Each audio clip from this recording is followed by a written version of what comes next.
sometimes it's there we go. Good evening, everyone. Welcome to Saturday Night Live and Rambling. I'm Clay, and joined tonight by the ever lovely, ever gracious Miss Jane Post, who is filling in for E-Train for a little while. Ellen is on the road, two Janes actually. And so instead of Ellen trying to manage being on the show and driving in unknown territory, thought it might be better if she just concentrates on her driving and, gets to Jane safely. So she will join us as soon as she arrives, which not exactly sure of the ETA. It might be 30 minutes or an hour. So, yeah. But good to see y'all. For those on replay crew, good to see y'all as well. Jane, how's the week been for you? Good. It's been end of I work in finance, so end of quarter, end of month, end of quarter. So that's always fun for those of us who work in finance. And I understand your cat brought some excitement into the house today. He did. Mr. Caroline decided to bring his friend the squirrel in to run up and down the hallway. So it was my sister had to come over, my her boyfriend and my brother, so we could trap it and get it out of my house. So that's always fun. Yeah, Ellen was telling, sent me a little text or whatever, and I could tell she was just kind of giggling to herself. So that's why. Glad it worked out all right for y'all and the squirrel, who apparently got a nice tour of the house. A wonderful tour of the house several times. Hey, Melissa. Hey, Sky. How y'all doing? Good to see y'all tonight. Ellen, I don't know if y'all caught the part about Ellen. She's on the road to Jane's, and so she'll be joining us when she arrives, which hopefully will be before long. Did want to bring up one issue. That does bring up some memories. Jane, did you know Secret? Or are you familiar with Secret McSquirrel? No, I don't know who Secret Miss Squirrel is. She was the first moderator of our show. Ellen met her on one of the law tubes, and they developed a very, very close friendship. And she was instrumental in really kind of getting the show kicked off, and she was, determined to see it grow. She just had a lot of enthusiasm for it, and we loved her. And of course, she passed altogether too quickly. And I'm sure Ellen will fill you in on some of those details a little later tonight. But Secret McSquirrel is a what's the term I'm looking for? A moderator emeritus. Oh, wow. Of the show. So yeah, we love some Secret. We'll always love some Secret. I wanted to show y'all this, which I gotta admit is a little interesting, at least to me, the results. The poll for the movie club or book club / movie club. We've had book club for a couple of times, and we thought, some people suggested it. We thought it'd be good to just try a movie. Sometimes reading the books has proven a little difficult for some people. So here's the results of the poll. We have 85 votes, not a bad vote. And the winner, and I promise I did not rig this, is Braveheart. Who doesn't love a great Scottish flick? Runner-up was National Lampoon's Vacation. So it automatically will make the next poll. And we'll include it because there was a number of people that had a strong preference for Chevy's National Vacation. It's a great movie. I can't even talk. It's a great movie, Clay. You really haven't seen it, have to see. It is hilarious. I'll look forward to watching it someday. Someday. Maybe soon. And you're right, Melissa. It was all very solid choices. Yeah. Now, Lake Placid just sounds familiar, but I can't place it. Weekend at Bernie's, I have not seen. Vacation, have not seen. Casablanca, I love. Great movie. Well, Braveheart, Lake I love. Placid is Betty White is in it. It's about a monster in Lake Placid. A horror flick. No, it's not really. Well, Betty's in it, so it's funny. You would think it would be horrible, right? But she is hilarious in it. She does a really great job. Well, what I meant was a horror flick, like a scary kind of movie. Right. I don't know, but seems like I remember something about that, but I'm just not certain about it. I'll have to look it up and see.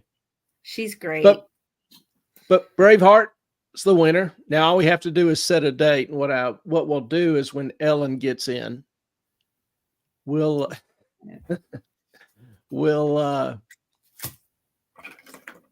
pick the date. What's the best scotch to drink while watching Braveheart? I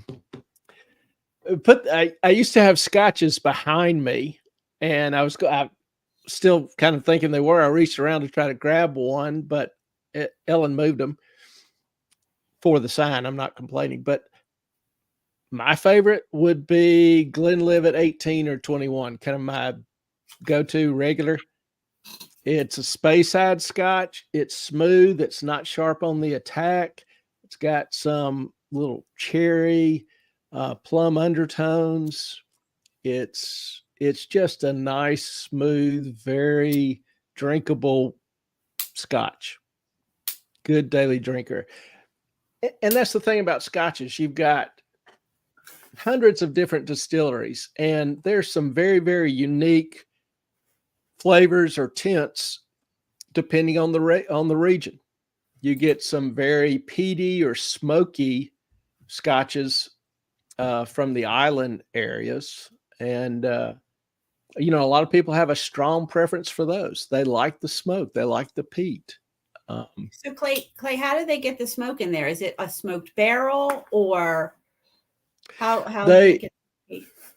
In the heating and distilling process, it's because they use peat instead of wood, and the peat, imparts the peatiness or the smokiness to it. It's have you ever seen them cut peat into like the squares? Yeah. Isn't that how they do it? Yeah.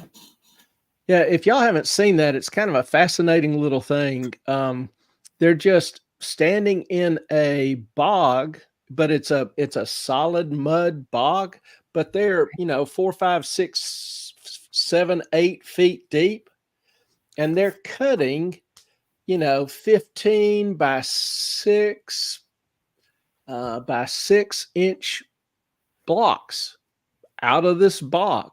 Just chunks. It looks like chunks of mud, but it's just degraded, biomass that's accumulated, and it burns quite well. So is peat only in Europe, or is it everywhere? Can you get peat everywhere? That's a good question, and I am not sure. I have not heard of it being anywhere else. I mean, Scotland has, doesn't have absolutely unique weather in that area, and other areas of Scotland, you don't find it. Right. But I don't know offhand. Can't answer that. I'm sure peat probably, or bogs would probably be around, whether or not it's solid enough to cut into sections and, transport. I don't know. It's kind of a fascinating little process to me. It is. We'll have to figure out if there's peat other places. But maybe it would taste different, or would smoke different, I guess, if it was in a different part of the world. It might. That's a good question, and I want to look into it, but I can't give you a good answer right now. And E-Train, hello, Ellen. I presume Ellen is just listening. She better not jump on, because I don't want her to wreck. That's right. We're getting thunderstorms coming through. Pay attention to the road. Are you getting rain? It's thundering here. Okay. I was going to say, we really could use some rain. We had a little bit of rain last week, but we're behind. We're so far behind. and I would love to get some good heavy rains. Cross your fingers. What time of year? Don't you get them in the afternoon when it's really humid? No. We get because of the humidity and the heat, you never know. It's always possible to get a thunderstorm, but those are generally very brief, maybe a little intense, but generally very brief. And what we need is just a prolonged, good, steady, solid rain for a couple of hours. So we've got a chance in a couple of days. So I'm keeping my fingers crossed that it'll come. We live on an island. We're separated from the mainland by the ICW. And I don't know why, but if a storm approaches from the south or the west, it hits that river and bounces north. It doesn't cross the river unless it's a very, very strong front. Any rains we get have to originate to the southeast or east in order to get us rain. It's kind of a weird phenomenon. I don't know why it works, why it does, why it happens, but something about that river will cause the storms to bounce to the north. So yeah, for us, I'm in the Susquehanna Valley. So if you come up the Chesapeake Bay, that's kind of where my house is, and we'll get stuck there because you have the mountains here and you have mountains here. So if it's coming up this way, it'll spin, grab it from the Susquehanna and dump. But if it's coming from the west, it has to get over the mountains, and it can't always get over the mountains. So that's sort of how it is. I think, do you have landmarks that can stop it, or you just think it's just the river? It's a coastal community. We have what is it? Trying to think of the name. It's not Sandlot. Geez, Sugar Mountain here on the island, but it's a sand mountain, and it's probably all of, I don't know, 30 yards high. That's the highest point around for miles. Don't know how the sand got dumped there, but anyway. Dogs, Sky, we had rain all day, grass nice and green, and vegetable garden doing well. That's good to hear. I'm a little jealous. Here on the island, the lots are small, obviously, and so really don't have room for a garden, and can't put stuff in pots because of the deer come at night and just ravage stuff. So it's hard to grow things here a little bit. You have to be real careful about what the deer don't like. We'll talk about that because I have wild animals here, and there are ways to stop that from coming.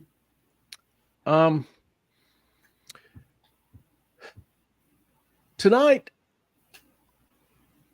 I think everybody is pretty familiar with what's happened this week in some regards anyway. I don't think it's extreme to say that the world was watching Thursday's debate.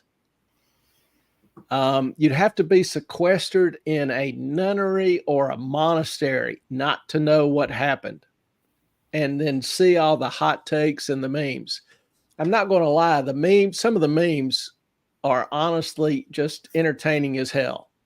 And this was one of the better ones. Whoops. I guess I shut them all down. Well, damn it. No, you guys see the one. Yeah. Then there was this one. They have Biden's goal for the night written in the lower corner: to live.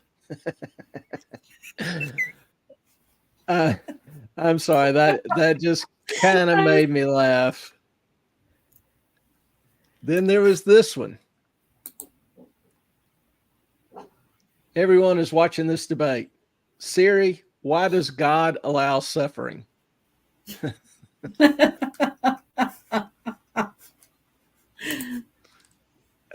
And then this one, and all of these are kind of funny, but it's because they all kind of have a little bit of truth to them. From the Bee, I love the Bee. I'm a big Bee fan. Jill Biden refuses to drop out of presidential race. And then probably one of the most controversial from Larry Elder. Breaking news: Fulton County DA Fannie Willis defiled manslaughter charges against Trump for the intentional clubbing of Joe Biden, a crime that occurred in Atlanta. What's he got, a 6 handicap? Yeah. And I actually saw a video of Joe swinging a club, I don't know, 6 or 8 years ago when he was obviously in better health than he is now. And his entire swing was like 110, 120 degrees. So instead of bringing it around his head, he just kind of goes to here and then kind of chops at the ball. There is no way in hell he has a 6 handicap. Anyway. And I'm not much of a golfer. I have played golf probably 8 or 10 times in my life. I use my dad's clubs, and they're, 80, 90 years old.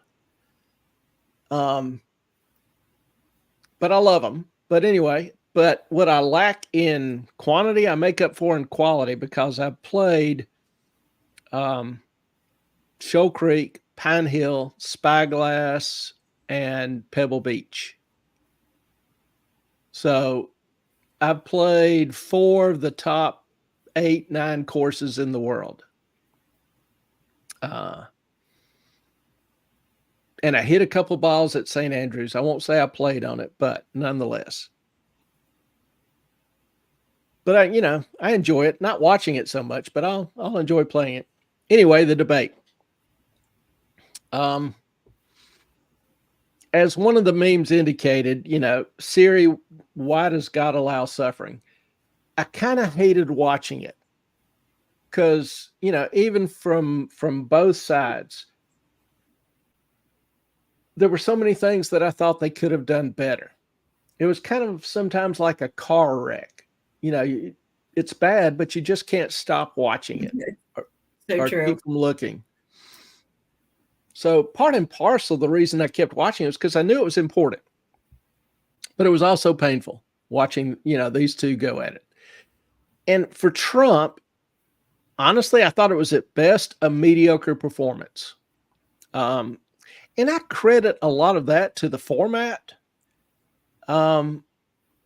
Trump feeds off people, off the audience. Their little laughs, cheers, smiles, giggles, whatever. He feeds off their response and their energy. He also has a great ability for snappy comebacks. That's probably his forte. Ellen, I stopped. It was excruciating. Yeah, so I'm not alone in this. It was hard to watch. But don't you think that Trump maybe held back because, come on, Biden mumbling and stuttering, and if he gets excited and feeding off of it, don't you think that might have not put him in the best light? Well, that Ellen kind of suggested that, and I thought that's possible because the big knock against Trump is he being mean. Yes. And so, I think he was trying to be, it's very possible he could have been trying to be a little bit nicer and not as mean and spicy. But I also think that if you listen to Trump speak on the stump, he speaks slowly. He'll stop, he'll pause, he'll collect his thoughts. He gives longer answers. And so having a format, 1, where he doesn't have people, 2, where he can't do comebacks, 3, where he has to answer in under a minute, and just spit stuff out, that's really not his game. That's really not his forte. Now, the whole format was structured to be an advantage to an attorney, Biden, who's used to speaking in more sterile environments. Excuse me for a second.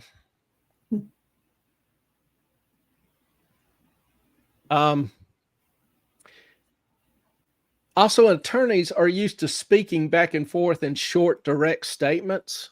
So, a lot of the structure of the format was I thought, more in Biden's favor. So I would say that, that also impacted Trump's performance. It was the worst debate performance I've seen him have. Now, his performance was magnified because Biden's was, well, yeah, it was. It just it was embarrassing to me being an American, watching my president up there being broadcast to the world like a, moderately stricken Alzheimer's patient. And this is the guy that has his finger on the button.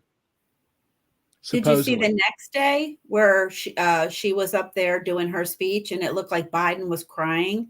I mean, yeah. Come on. He shouldn't have been out on that stage. It was excruciating to watch and sad to say the least. Yeah, even if you're a Biden supporter, and I've talked to a few, and they kind of feel the same way. His family and his handlers, they should be shot for putting him through that. I agree. And kind of, they're riding on his name, and now they're riding on his office. There's really not a whole lot of care, concern that I can tell for him. Well, who are they going to get? I think they're stuck. If they don't do Kamala, right, then, or they pick Gavin, then, you overlook the woman, you overlook the Black woman, or, whatever she is, right? So you can't pick her. I don't think Michelle Obama wants to run. I think she's totally happy living the life she lives now. So who do you get? Who do you get? Probably Gavin Newsom, I think, would be the favorite. And I've actually got a little thing on that betting odds. I'll show. We'll get to in just a minute. But the idea talking about the debate tonight is because there's really been what I would say is a seismic shift in the Democratic Party and major media outlets calling for Biden to withdraw and be replaced. Like you said, that's going to be difficult. One, because Biden has all the delegates pledged to him. They're bound to vote for him. And he's got a majority already. So the only way the convention can replace him is if he agrees to it and liberates his delegates. Secondly, there are several states that the deadline to register is already passed. So even if the convention selected another candidate, I forget, which 2 or 3, but they will have to run as a third-party candidate against Biden on the ticket. So that's a little awkward. And the longer they wait to replace him, the worse that gets. Ohio's deadline, for example, is coming up in a month. And if Biden doesn't make it. Yeah. If Biden doesn't agree to withdraw, by then, they're screwed. So, and from what I can tell, it's not happening. The Dems just cannot force him out. Now, do you think they're sad that they didn't get RFK? I mean, you got a Kennedy, and you don't want to run him as a Democrat? Do you think that they're sad that they didn't pick him? No, I don't think so. I think they hate Kennedy. They have treated him like a redheaded stepchild. And for those, outside of our region, I don't know, maybe I shouldn't have used that. It's not a cliche. I can't think of the term, but anyway, euphemism. It just means they treated him very poorly. They've treated him very poorly. He was a very staunch vaccine opponent. And he's also argued that Hillary was responsible for the killing of his, was it father? Yes, his father was Sirhan. In the plane crash? No, I thought his father was Sirhan, RFK. No, Robert, wasn't it Robert assassinated by it Sirhan was Sirhan? his father was Robert Sirhan, but another Kennedy, Oh, the who junior was in who was the running against Hillary. who's running And against Hillary? Yeah, I think JFK Jr. was running against Hillary. yeah, I don't remember the details, but I know that Junior has taken several positions that have incensed people in the Democratic Party. He has his whole Um, life. yeah, and so he's not a favorite of the ones in power. And my perspective on him is, some things I like about the guy. There are some I don't. people that I just don't know that they love the country, that they're, on the team, so to speak. RFK, I believe he loves the country. Now, he and I differ on a lot of things. He's pretty much a socialist. And so his economic policies, his domestic policies, I would be strongly opposed to. He's a big government guy all the way. But I think he's a good person. But I don't see the Democrats turning to him in any shape, manner, or form. And then you mentioned Kamala. She's a little irritated, to put it mildly, that she's not even being considered to replace Biden. And if that day comes and she's completely bypassed, I think she'll be so enraged, she'll just go on the warpath. Well, you're overlooking. Isn't the job of maybe not originally, but isn't it now the job of the vice president to kind of set up the next president, or, that president leaves and then you're getting that vice president to run? Which, begs the question, why the hell did he pick Kamala in the first place? Nobody likes her. She's not known for her intellectual prowess. But I think being VP, she has expected being the next candidate for president, the nominee for president. And so if she's not, I mean, seriously, this is not something that she would, peacefully take, on her knees or sitting down or whatever that euphemism is. She would get hostile. This could be like House of Cards. You remember with Kevin Spacey? This is what this is going to turn into at that convention. Yeah, the Democrats have a mess on their hands. I'm saying that as unbiased as I can. If the shoe were on the other foot, it's a mess. There's a way to placate her and make her happy at not being or get her to accept not being the presidential, nominee. I have no idea how that would be done. But, in the words of the immortal philosophizer Lloyd Christmas, I'm saying there's a chance. It may be 1,000,000 to 1, but there's got to be, there may be something out there that would placate her. I don't know what. No idea.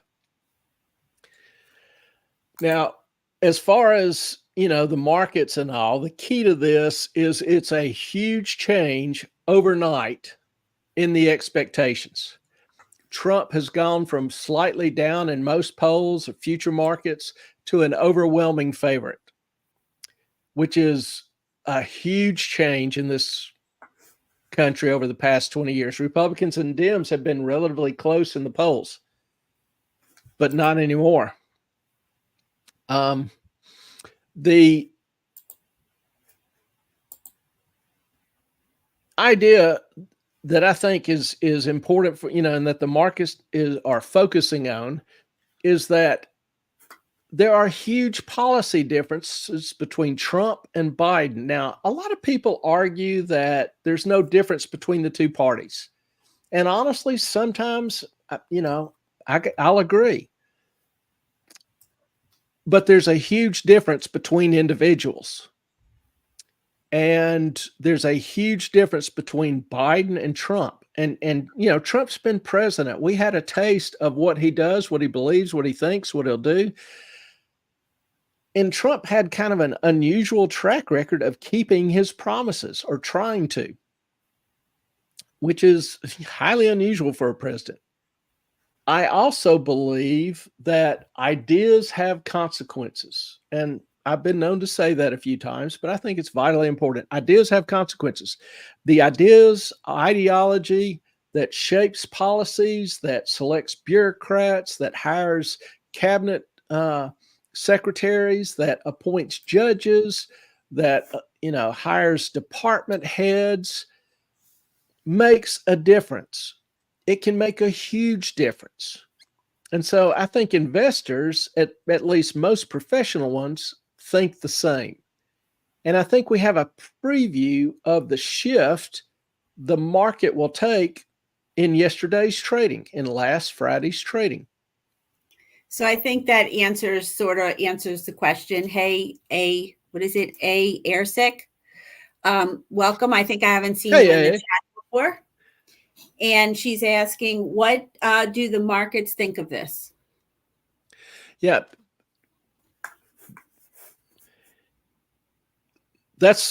I'm going to delay that question because I'm going to cover it in some detail, building to that. But, right now I just hope everybody can agree that there is a difference between the two, and that, that difference matters. Trump isn't doing a good job of explaining those differences and why they work. He's not. And that debate, I don't know if you caught what I said earlier, but that debate was not his forte, not his best show or presentation. And the format, I think, worked against him in a lot of ways. But as we get closer to the election and they really start running more ads and people start paying more attention and listening to the speeches, I think he'll, kind of like last election, I think he'll do a better job of explaining some of the details. He can do it on his timing and his environment. It's a play on my employer's name, American Airlines. So it's cute. So she's just down the road from my house. We do have Quakers here too. Yeah. Yeah. I'm glad she's, getting there, hopefully, before dark and all. It was funny yesterday. She says, I'm going, get up and going to be on the road by 8 or 8:30. Oh yeah, you told me too. Yeah. And I'm like, no way in hell. So what time did she leave today? 11:30 maybe? Oh, 11:30. Oh, okay. Yeah, something like that. Oh, okay. She's an attorney. Oh, did that pop up? Yeah. Has been on the channel before, and I want to say I knew that. I kind of forgot. Not going to lie, but it's good seeing you. Appreciate you being here tonight. So, how does the market perceive? First of all, let's say, does the market, really perceive Trump's chances of victory have changed? Well, I think this is probably, I'll throw a couple of these up, some of the best indicators. This is from a betting site. And it shows the odds, the payoff for each candidate. And this is translated into a win probability. So now remember, in May, this was about 50-50 between Trump and Biden. It's kind of, wavered back and forth. But here you see that Trump with a 64% probability of winning, Biden with a 20% probability based on the bets laid. And, this line will move depending on how the money flows. Hey, Rob sent me. Yeah. For those of you not familiar with the show or the history, we started, I don't know, a year and a half ago. And back then, the Sam Bankman-Fried and FTX was a big deal, all in the news. And I did a 2-hour show on FTX breaking down some of the financial aspects of it. And Rob saw it and gave us a Rob on Law and Lumber, gave us a really nice plug. And so that's where we got our first surge of viewers of subscribers. And so, we're still hadn't forgotten, still, grateful, and still love y'all. And A was one of those. So got this particular, betting site. There's another one, a more popular one called Polymarket. And Polymarket has its odds with Trump at 63%, Biden at 22%. Of course, you've got Michelle, Gavin, Kamala, some unknown other, and then Robert down here. Remember I said the Dems really don't like Robert? Yeah. That's kind of a subtle hint. There's Ellen using Central Time again. I'm kidding. And when you think about this, consider just on this site alone, 200 million has been bet so far. That's not an insignificant amount. Is that just in the U.S.? Is that around the world? I can't tell where all the money's coming from. I would say it's largely the U.S., but I just don't know. It would be rare to have internationals that don't follow American politics closely, betting big money on it. So I would imagine most of it is U.S. dollars, but there is probably some international money there. I just have no idea of the breakdown. So, looking at these kind of indicators, Trump has gone from a slight dog or tied to a heavy favorite. Even a CNN flash poll right after the debate of CNN viewers, which are not Republican-leaning viewers, believe that Trump won. 67% believe that Trump won compared to 33% for Biden? That's pretty strong. Now, there's another site which attempts to predict the election outcome. This is called PredictIt. And they show right now the presidential election winner at being Donald Trump, paying 58 cents, with Biden 35 cents. This is a little tighter than the other two, but it is widened out some today. A few other things that are maybe interesting: the electoral college margin. GOP by 65, GOP by 105. That's pretty strong, in my opinion, in looking at the money that's starting to be laid on a significant electoral college win. And for those of you, just, is this close from flipping PA red? I mean, he's like that close. So, I think Pennsylvania, if Trump gets Pennsylvania, he gets the election. And AA tells us that she's a Republican, but she likes RFK as well. That's okay. I like the guy kind of personally. Now his voice, I just can't listen to it for long. Bless his heart. I understand, the illness that he had that did that. Don't hold him responsible. It's just not a pleasant voice to listen to.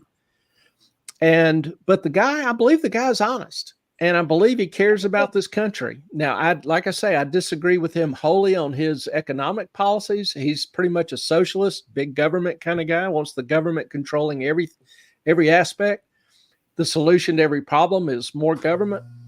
So I disagree with him on that, but I like him. It's kind of like Bill Clinton. Didn't really like his policies oftentimes, but he would have been kind of fun to sit down and have a beer with.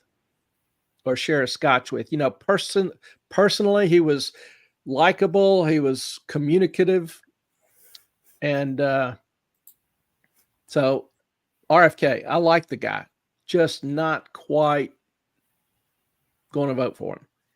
So she says, I get the voice, but it's the message. I'll vote Trump, but I still think he has real ideas. I agree. I do think RFK has real ideas. I don't like them all, but he is willing to debate if anyone would debate him. And RFK has done the best job of detailing his ideas instead of just throwing out platitudes. RFK will sit down and go through and say exactly what he wants to do and how he wants to do it. You know, Trump does that a little bit, but Trump does it in generalizations. Like, you know, education's a problem. I'm going to, you know, get rid of the Department of Education, which as an educator thrills me, because the more and the bigger the Department of Ed has gotten, the worse education at primary and secondary level has gotten. More money we spend, the worse it's gotten. So, you know, Trump doesn't go in, he's not a detail guy. He's a kind of a big picture guy. RFK is more of a detail guy. And I like that. I like that. But Trump has said he wants to end the Department of Education and move education back to the states. How do you feel about that? Yes. As you are an educator, so how do you feel about that? I think the closer to the people involved, the better. I think, you know, we have lost the ability to innovate in education. And we've lost the idea of discipline in the schools, you know. And if you look at teachers, I'm not a primary ed teacher, but, you know, I've known a few, some of them very closely, and they spend a lot of their time filling out reports and, you know, handling administrative duties. In an 8-hour day, there's really only about an hour and a half of learning that occurs for the kids anyway. The whole, and if you look at educational spending, it has soared. But if you look at the amount going into the classroom, it's remained relatively flat. Teachers' pay hadn't even kept up with inflation. The money is not going into the classroom, it's going into administration. A lot of school systems now have more administrators than they do teachers. So now, to me, the focus of modern education is not educating the kids, it's administering education. It's teaching to the test, the No Child Left Behind test. Yeah, and they don't even do that well. You know, now, do you have to do that in college? Do they have standards like that in college, or no? You just no. Okay. And you know, I still have the ability to throw kids out of the classroom and you know, flunk them. But the problem is the quality of students that I'm getting. Now, I still get some good students. But like I run a student competitive competition team. We compete against other universities, both in the state, regionally, and nationally. And had one student interested in joining this team. And so I sent him some questions about, you know, what's your interest, background, what do you think, you know, those kind of things, fairly simple things, just looking for him to answer. And when he sent me the answers back, they were all generated by AI. He just cut and pasted the questions in AI, cut and pasted the answers back and send it. They don't want to think. Their ability to write in many cases is not even at a competent 6th grade level. In terms of being able to express themselves, you know, if they're not using emojis, they struggle. Isn't that a product of the educational system? I know we talked about this when I went back to grad school, and my teacher's telling me I have to live in a Twitter world. And I'm like, no, when you write a response, you have to have an introduction, you know, the paragraph, and at least a conclusion. I can't just do it in a Twitter. That's ridiculous. No, they have no idea how to write a cogent, rational letter, correspondence, or communication. They can't develop thought. I agree. And I don't blame them. I blame the educational system that has continued to pass them and encourage them. When we lock them out, set them at home, and let them take online tests, we encourage them to cheat. You know, you can have one screen open with the test, another screen open with AI, or there are sites like Quizlet. You type the question out and you'll get an answer back in a minute or two. No. Yeah. I did not know that. I actually studied when I went back to school. You know, and you know, a lot of the kids, like I say, I still get some good kids. But and it's not just me. I hear this from all the other professors as well. I teach an intro investments class. Right. And I've taught it for 12 years. So I think I've pretty much got it down pat. And I thought, okay, I've got this impression. So I'm going to try it this semester. And so last semester, I gave the same exact exams I did in 2018. Same material, same coverage, same lectures. You know, I update, like when I go into a class, I'll ask them what's going on in the world. And so whatever big event or news events going on in the world, I relate it to investing somehow. But in terms of, you know, explaining and detailing present value and, you know, different cash flow models to analyze value or whatever, it hasn't changed in 4 or 5 years. Right. So with pretty much the same content, I gave the same exact test I did in 2018. And the scores on average were 30 points lower. 30 points lower. Instead of a 75, I'd have a 45 or 50 average. And I only had 1 or 2 A's, whereas before I'd have, you know, 5, 6, 7 out of a class of 30 A's. So A's are very, very rare. B's are highly uncommon. Really? And my failure rate's gone up.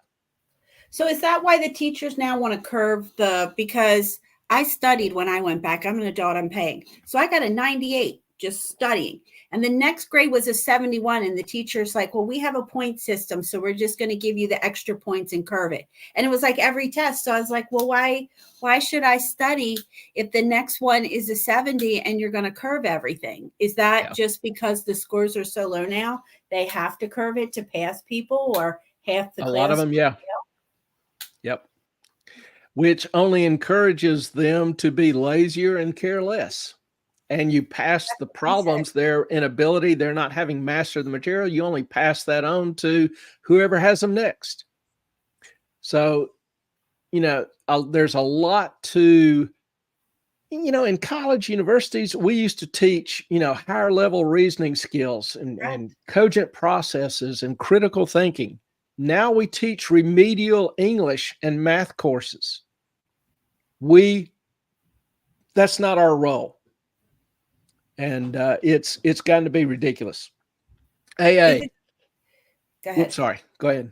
I was going to say, why do they accept kids then like that? Is it just that they need the money, so they're going to accept the kids? I mean, why? When I went, you had to actually kind of know what you're doing. You had to write a paper and all that stuff to get in school. Why do they accept students that aren't, or at those remedial levels? I could see a community college, but why would a university take students or lower the threshold for a student?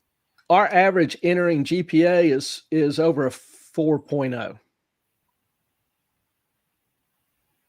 So these students have received A's and done honors classes in high school.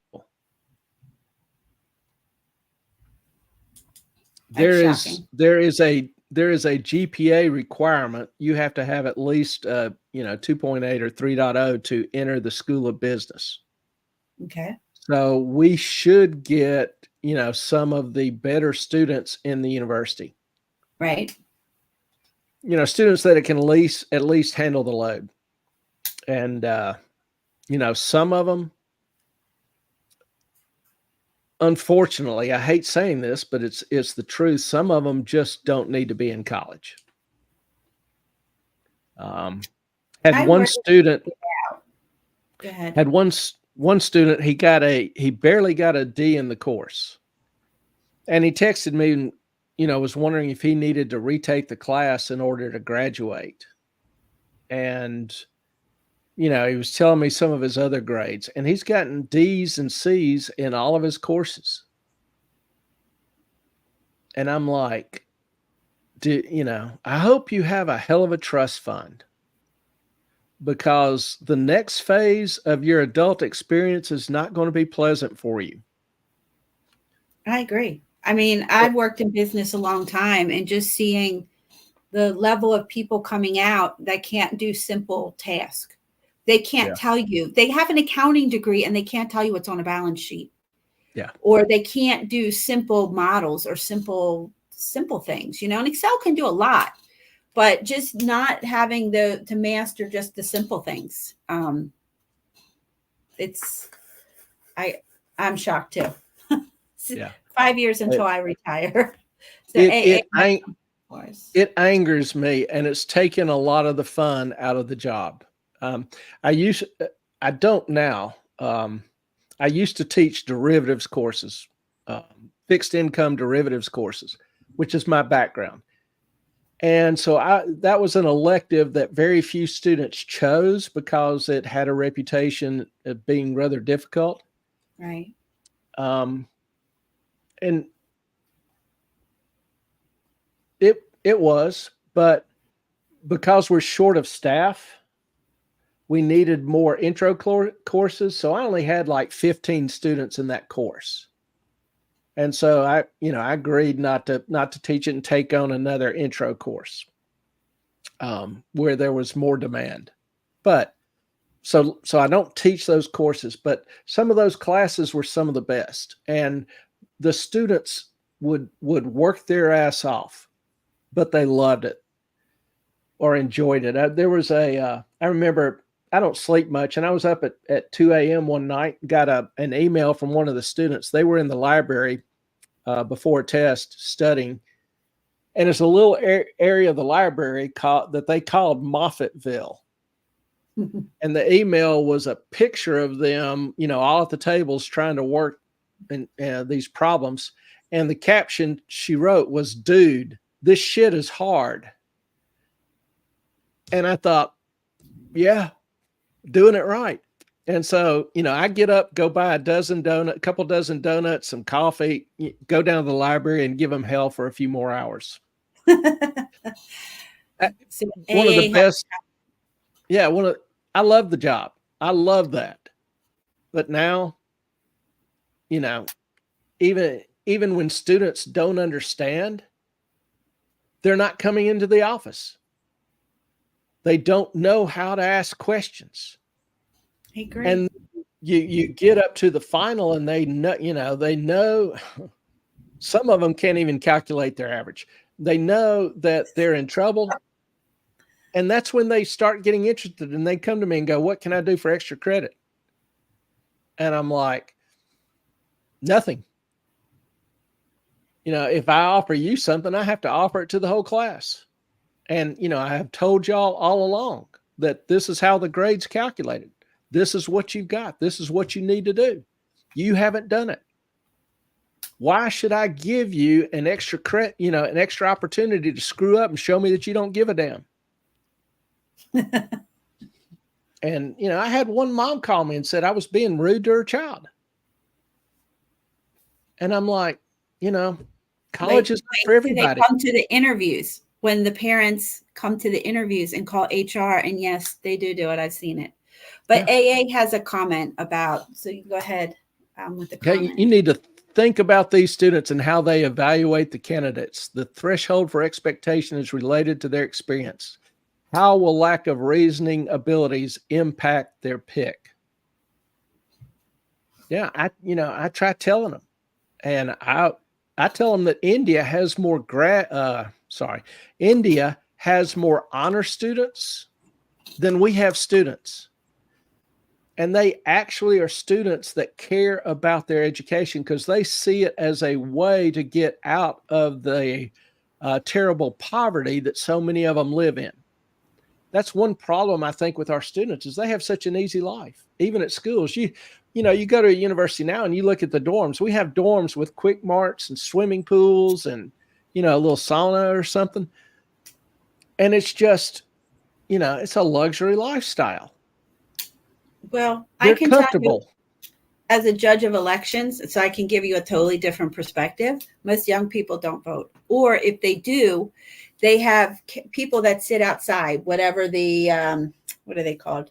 That the work for the candidates, who will they'll get the sample ballot from the website and laminate it and tell them how to make the choices, and they will come in with this piece of paper, fill in the Scantron so it matches what was given to them, put it in the machine, and then go back and hand the paper out for the next one. So a lot of people don't even consider their candidates or look at the candidates. They're just going to take whatever the paper is that somebody gives them outside, and that's how they vote. Yeah. Thinking, developing rational, cogent thought is becoming a lost skill. And what does that bode for the future? I won't even begin to go into, but maybe it's a good thing AI is coming along to run our lives. I don't know. Because humans are increasingly, it pains me to say this, but humans oftentimes are increasingly unable to execute responsibilities in their own life. And, that's in a way how we've trained and raised the kids. I think it's a huge parenting fault. Parents just simply have abandoned responsibility for their kids to the educational system. Now, I'm hoping that pendulum is starting to swing back. I believe, life runs in cycles. So I am hopeful that, people are kind of getting red-pilled as to what's going on. I am seeing some rebellion in the ranks, so to speak. But it's long overdue. Let me go. Ellen should be pulling in any minute, and the sky has opened up. I'll be right back. No problem. Thank you very much, Jane. Yep. Now, I was talking about, this PredictIt and the different polls in terms of how much the debate influenced. Whoops. Come on now. In terms of how much the debate influenced electors. Well, here's a 7-day poll, and you can see they're relatively tight here. And then you've got the day of the debate and the day after the debate, and you see the drop off. Even Newsom, peaked temporarily, has started dropping back off in terms of the money placed. So, to me, that's significant. It's gone from a relatively tight race a few days ago to pretty much almost a sure thing if you look at the betting pools. And I think the market's following that same attitude. So if perspective, if the paradigm has changed, then what lies ahead? Now, please understand, this is like trying to read tea leaves, fuzzy, vague, worn tea leaves. It's in understanding how the market responded, which is where I'm headed, you also have to remember Friday, there was a pretty significant release of data. The PCE price index, which remained relatively constant, was relatively flat, no big change in inflation. Now, the futures in the equities markets were largely unchanged. And not really surprised because, like I've said, over the past year, the focus of the market really hasn't been on cash flow or the economy. It's been on the Federal Reserve. Their hope is that the Fed will start cutting rates and get back to handing out free money again. The market loved free money. It guaranteed increases in securities. who doesn't love a guaranteed 15 or 20% return a year? So equities are hugely focused on what the Fed is going to do. The interesting thing to me was in the bond market, which is kind of more my forte, my background, which, most of you know also. I am convinced that it's a more sophisticated, a more quantitative market. They follow the numbers, they analyze the data more than any other market. It's the most sophisticated market other than fixed income derivatives, which is kind of a subset of the fixed income market. Fixed income is just bonds, interest paying securities. Pays you a fixed rate of interest over a period of time, fixed income securities.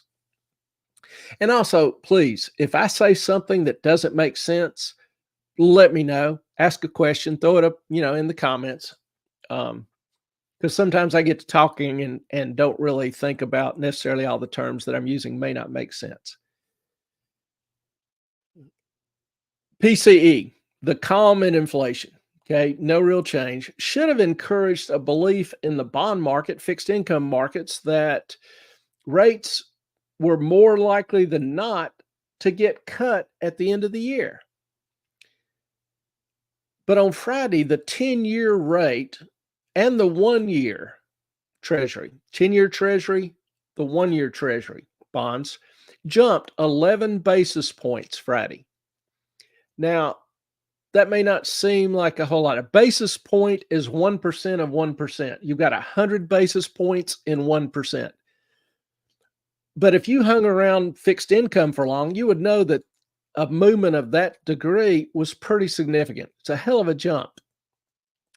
The opposite of that should have happened if the response was solely based on the PCE, if it was only considering inflation. Now, going back to the first time Trump was elected in 2016, the S&P, after Trump was elected, the S&P rose 23% the year following his election, while treasuries fell about 10%. Now, remember, bonds are like the teeter-totter. And, I keep throwing this out, but when I talk about, fell, rose, whatever, when I talk about prices, as the price of a bond falls, the interest rate rises. So if the price of treasuries fell 10%, it's because the interest rate was rising. Now, why? So that's kind of a repeat of 2016. Why would interest rates rise under Trump? Well, a couple things. One, it was kind of in 2016, it was kind of out of concern for economic growth, and the impact of tariffs. Economic growth. Most people in the market expect the economy to do better under Trump. A strong economy generally, oftentimes, will cause the Federal Reserve to hike interest rates, like it did in 2018 once the economy started really taking off. We had growth near 4% one quarter. And so strong economic growth will generally imply that interest rates will go up a little bit. Also, Trump's tariffs. Some people have trying to paint the argument that those tariffs will be inflationary because, there'll be a tariff on Chinese imported products. So yes, that may, cause a brief jump in inflation. But the flip side is Trump wants to cut your taxes. So you have more income that you get to keep on one hand, and on certain imported goods, you pay a higher price. That's the trade-off. And in the long run, that may inure to the benefit of the country and the country's economy. Certainly won't inure to China's benefit, which also is, not a insignificant issue. So the hike in interest rates just depends on the particular emphasis of the trader. So what lies ahead, long term? I'm going to talk about long term first, and then we'll look more at the short term. So what lies ahead? Well, Goldman Sachs this past week, or maybe this part wasn't last week, maybe it's a couple weeks ago, but they release a cheat sheet for the election where they anticipate the results of the markets depending on who wins the election.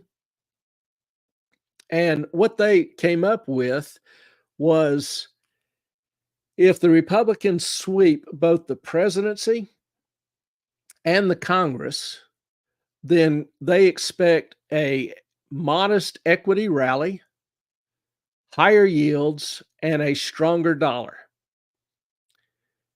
If the Democrats sweep, Goldman expects a equity decline, stocks to drop. They expect higher yields and the dollar to decline. If it's a mixed, there she is. I made it. Hey, Wet, but she made it. I am soaking wet. It is. I could barely see, but I'm here. Well, I'm glad you're safe, everybody. She made it. Yay. Look, we dressed the same. We did. We dressed the same. I'm a wet rat, but you know, I mean, twins. Literally like 3 feet. Yeah, she's like wet. Right there, like right there.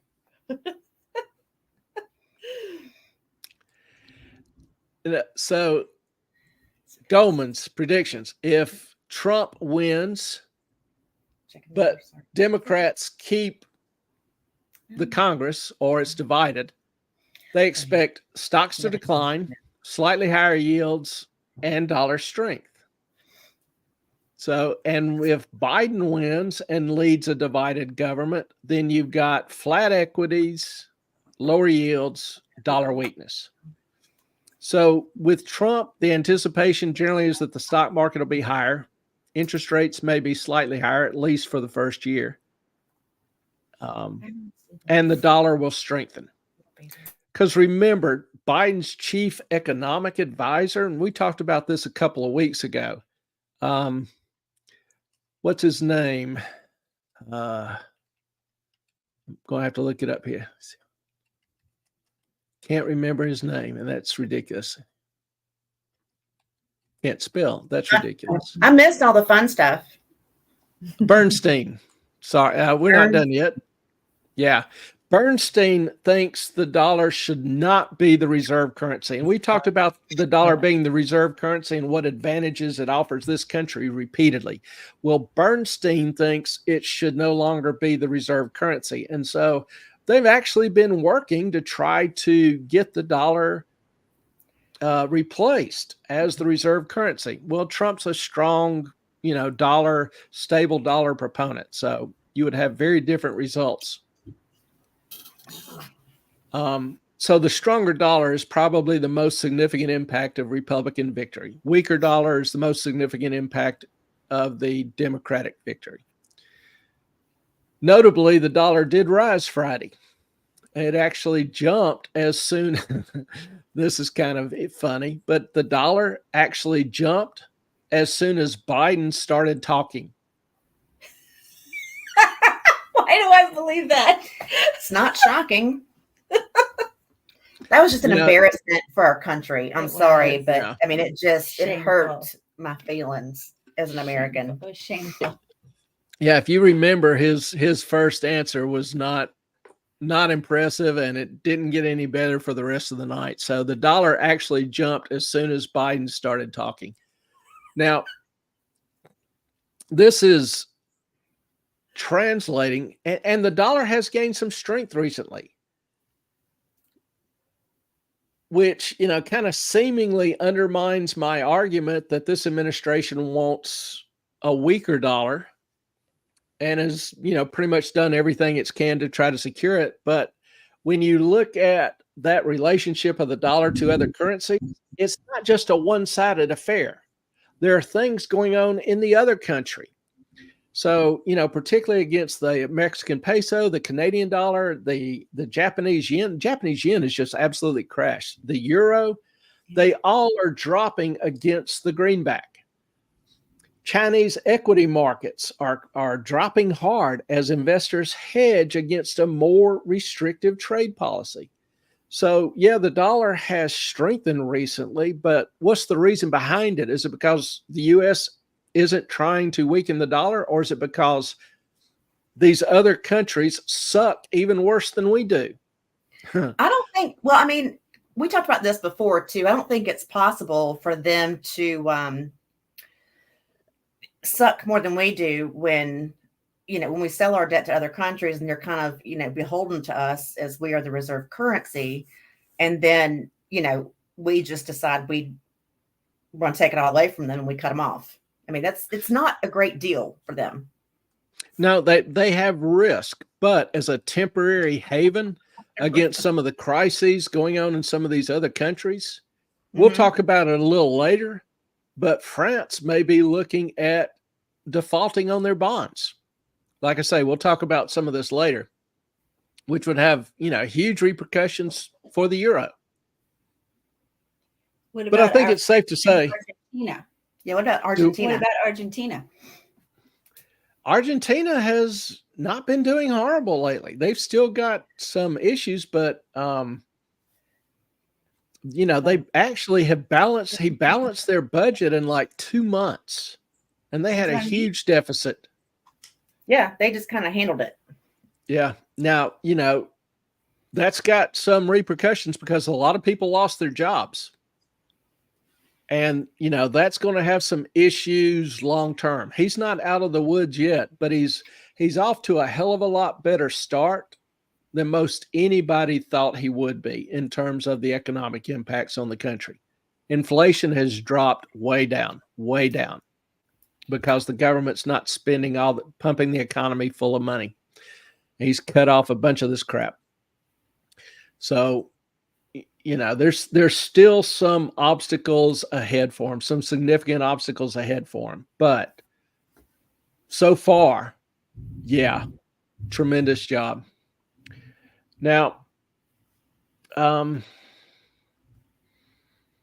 I think just given this, even though we've only had 1 day in the market, looking at some of these polls, some of these betting sites, and remember, a betting site is not like a poll. People are actually putting their money at risk. So I kind of pay attention to that a little bit more. And a poll can actually have certain bias in terms of how they ask the question and who they ask it to. I've seen polls that heavily overweight one group versus another. Now, they don't come out and say that in the details. But if they say, for example, oversample Democrats in terms of how many are expected to turn out, then they're going to get a stronger Democratic result, or vice versa, Republican. So there's a lot of ways to kind of subtly alter the outcome. So is it safe to say that expectations in the market have changed? Based on 1 day's result, based on the polls? That's a legitimate and fair question. I think they have, because the market will do what it's always done. It'll shift its focus and beliefs based on major events that occur. Honestly, the market isn't terribly good at predictions. People historically have said the market looks 6 months ahead. It really doesn't anymore. It's focused on what the Fed is going to do, whether it's the next month's meeting, next week, or a couple months away. And this is, increased since 2010, when the Fed started manipulating the markets. So that's still the main issue in equities. Now, people ask me if I have changed my investment position. And no, I haven't, because there are still some practical realities out there. When I talk about practical realities, I'm talking about jobs. Here's a little chart I stole. This is from a site called LinkUp, and they track job listings, job openings, or the decrease in job openings. And here they break it down by different industries. And if you'll notice, transportation and warehousing has just absolutely crashed during May, which is that's one of my kind of major soft economic indicators. When I drive on the highways, I'm looking at the number of semis on the road, because a growing, booming economy, there'll be semis everywhere. If I don't see semis everywhere, then I'm thinking things are starting to slow down. Nobody's ordering enough. I will tell you, I saw a ton on 83 coming up here. It's the main corridor. But, however, there were a few of them that had signs on them that had a phone number, and it said 2,500 plus per week, including expenses. You know, call this number and sign up. So they're looking for people. Then I saw a lot of rigs that didn't have any, didn't have a trailer on them. Yeah. Then I saw that weird one. Oh, I didn't show you this. The interesting thing is that there have been a lot of layoffs in trucking industry, and this is job openings that have been rescinded. So these 25% of the job openings that were available in April, 25% of them were pulled.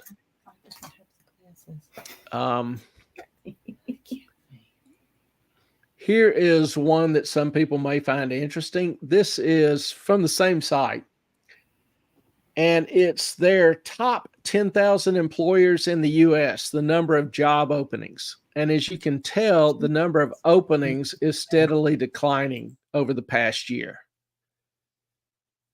That's, a 20% drop in a year.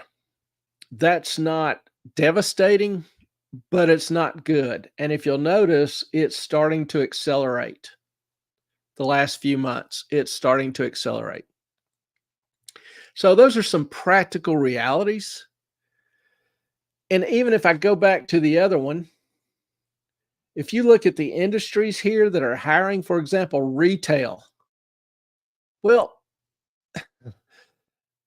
if you remember a couple of shows ago, I went through all the national retailers that had recently announced they were closing stores and laying off people. So I expect this over the next 2 or 3 months to turn negative, strongly negative even. You've got real estate. Housing starts were down. New housing sales are down. Commercial starts are down. And when I talk about down,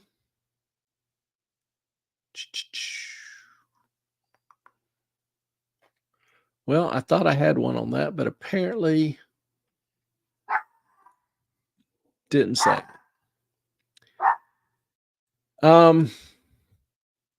Hate when that happens. But real estate, the real estate group lost a major suit recently about, I'm going to kill the dog, about their commissions. So their commissions are being cut, sales are dropping. I'd expect real estate to turn negative before long. You've got construction. Commercial starts are dropping. Housing starts are dropping. What other construction is there? I wouldn't be surprised to see this turn negative soon. That leaves you really with finance and insurance. Commission salesmen are always, companies are always willing to hire somebody that doesn't get paid a salary, that works on commission. And then finally, educational services. This is a government job. So, it may continue hiring. And it's interesting to note that the government hiring is the one that's growing the fastest. Key point is jobs openings are starting to fall rapidly, and we've only just begun.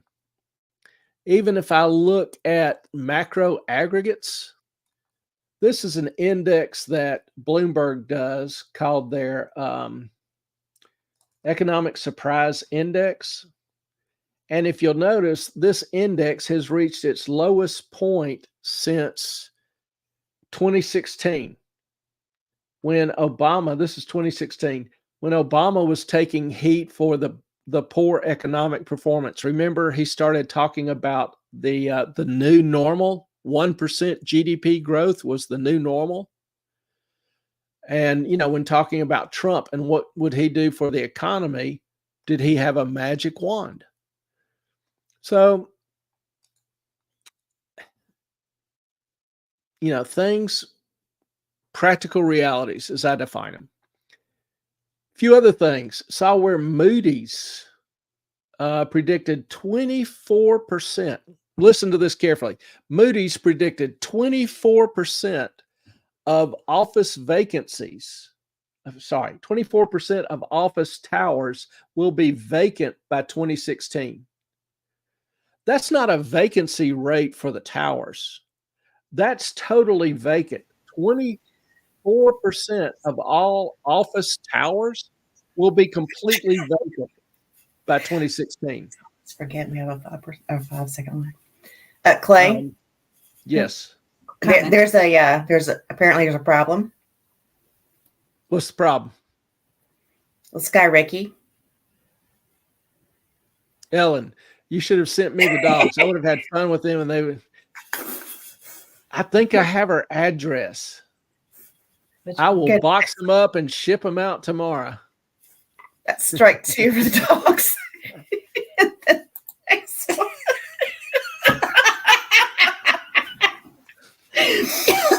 We're picking on you. That's all right. I don't mind.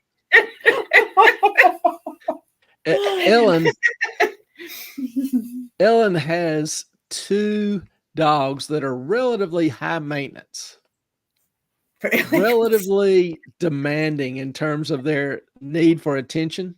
Mm-hmm. Mm-hmm. Uh-huh. And I'm not a high maintenance guy. I got other stuff to do. No. Seems like we're having technical difficulties with Ellen's mic.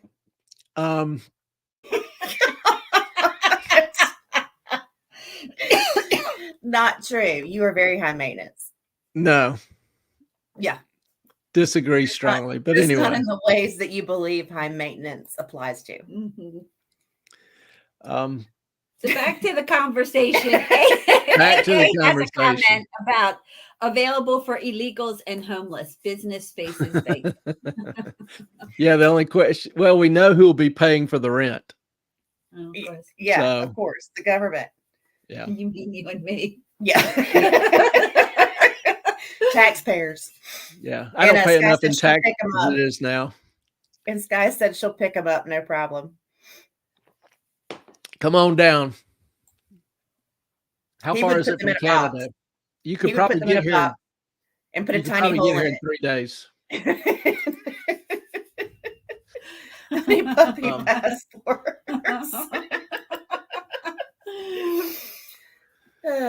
Y'all got to realize right. I've been in the car since 10:50 this morning. I'm a little slap happy at this point. That's all right. Speaking of commercial office vacancies, give you a good example. UBS this week tried to sell a Midtown Manhattan office building. This, a few years ago, was the world's prime real estate area. So this week they tried to sell a office building in Midtown Manhattan. They conducted the sale online, trying to run an online auction, not even bothering to give it to a real estate agent. The starting bid was $7.5 million. That's $8 a square foot. As of 2 years ago, this office space was going for over $100, $105, $110 a square foot. $8 a square foot. That's how bad commercial real estate has got.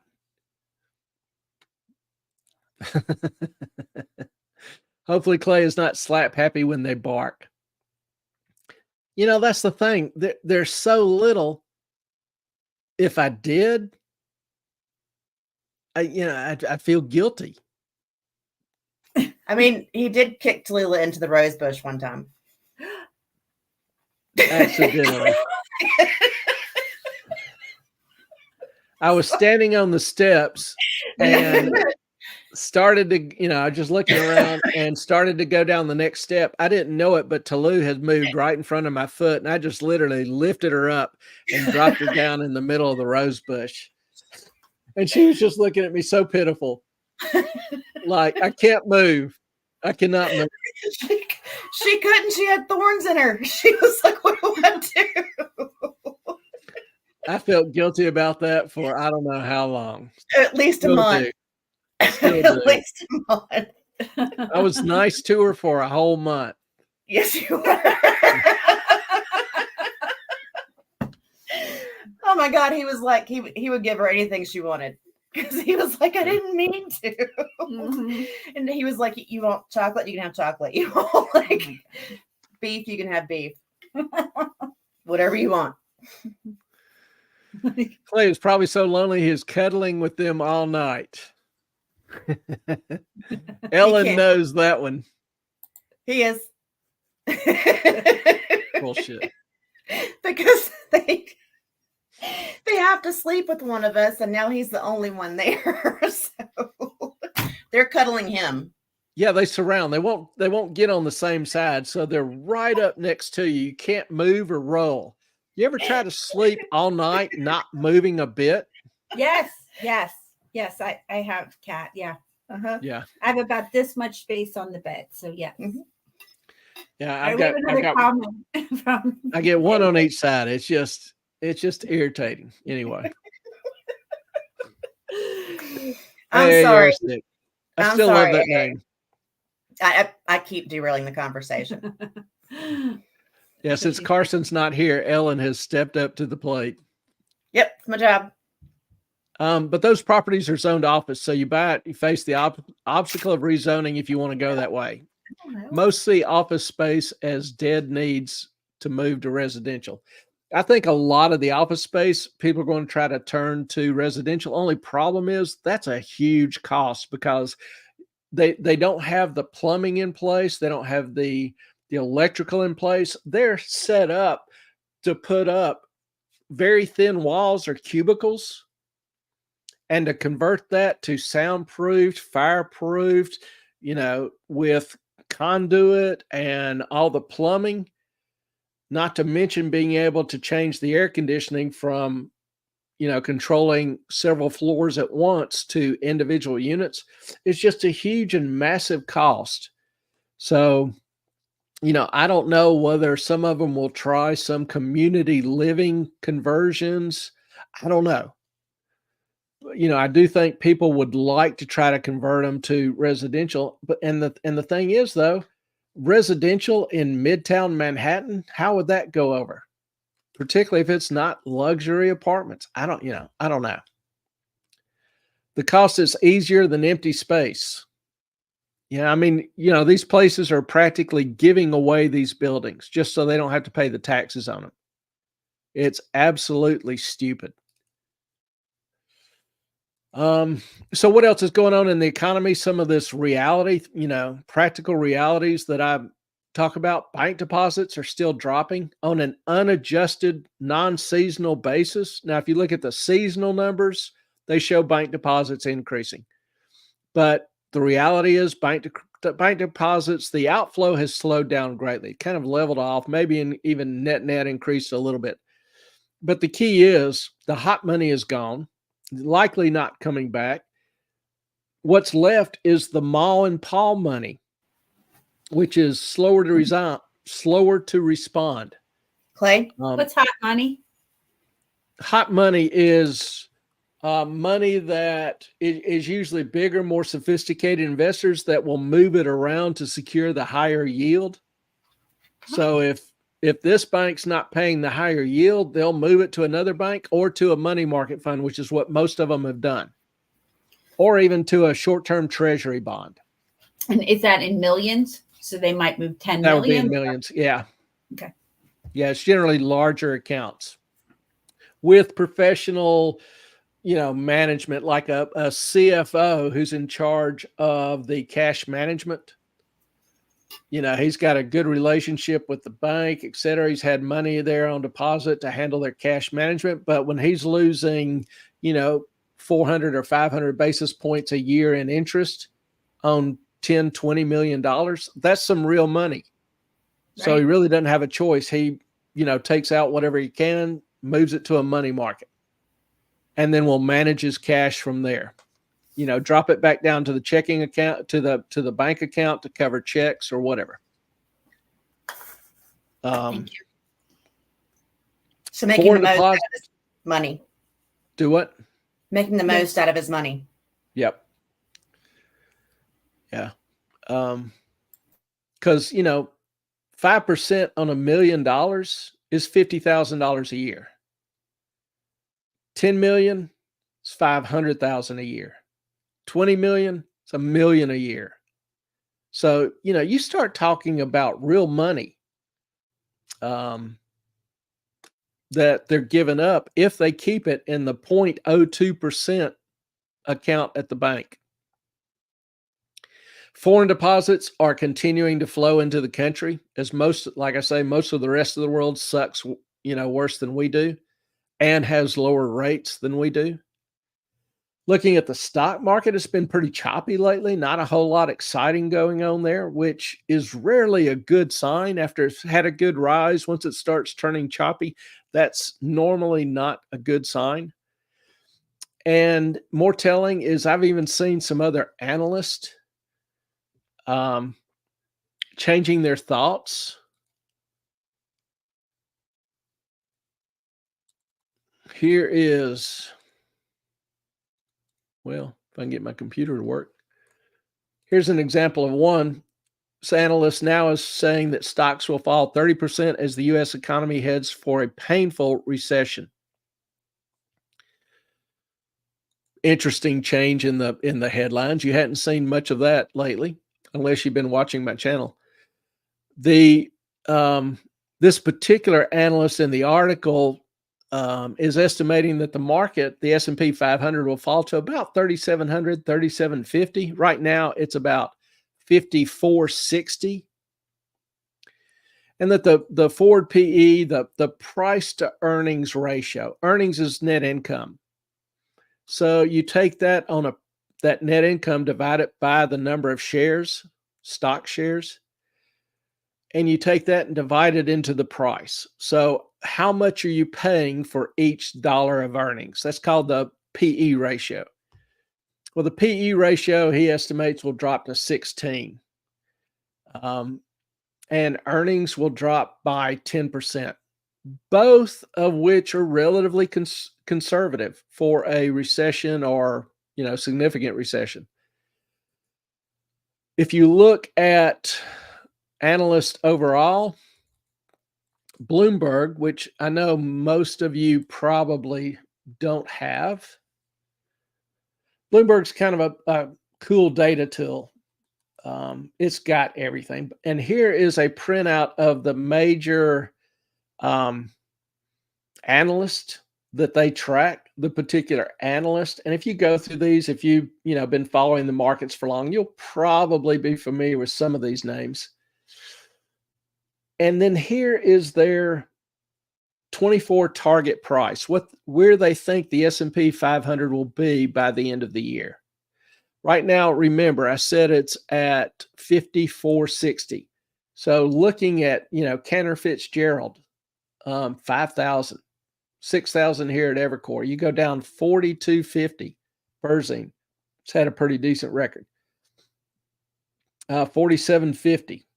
You've got some 56s. You get back to 53s. So you've got kind of a wide range. Here's JP Morgan at 42. Scotia at 46. Then you've got a second page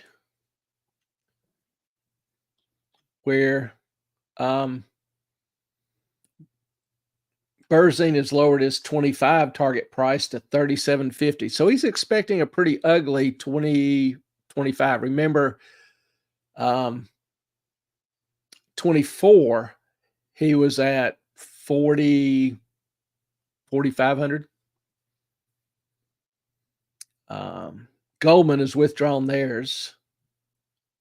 So some interesting numbers. Opinions are kind of starting to shift. AA, this scares me. 3 years from retirement, a 30% loss would be a hard pill to swallow. Of course, I'm advised and wisely invest, but this is still scary. You know, if you're cautious, you know, you may want to pull some out of equities and move it into money markets. Right now, you can get about a 5% return, which is not horrible, particularly in your retirement accounts. It's tax-free or tax-deferred. And, you know, give it a few months, 3, 4, 5 months, and see if the economy continues to worsen. If it does, sooner or later, the market's going to react. Bottom line, if the economy continues to worsen, openings, you know, people continue to get laid off, stores continue closing, commercial real estate hits a crisis because prices have dropped so low they can't raise any cash. They have to start defaulting on the debt, which you alluded to earlier, default on the notes or try to redo. The market's going to adjust. How far, how fast? It'll be relatively fast. When the market drops, it doesn't drop slowly. It doesn't trend down. It starts dropping. It reaches some point where people say, hey, the market's dropping. I need to pull out. So they pull out, market drops further. Other people see this. They start getting more excited. They pull out. It creates a kind of a panic. You know, if it drops 2, 3, 4%, it oftentimes can feed on itself, particularly if there's been continuing bad economic views and the long-term views are starting to change. If you look at, you know, Michigan's consumer sentiment, it started dropping. So this may be a good time to take a more conservative position. Like I alluded to or stated, retail sales continue to decline. And if you think about it, why are retail sales continuing to decline? One, prices have jumped so much. 2, stimulus money, it's gone. You know, I've shown the deposits, how this excess savings that was accumulated via the stimulus payments, it's now negative. So people are having to reduce their savings below normal levels. The adjustment for inflation. If you look at retail sales,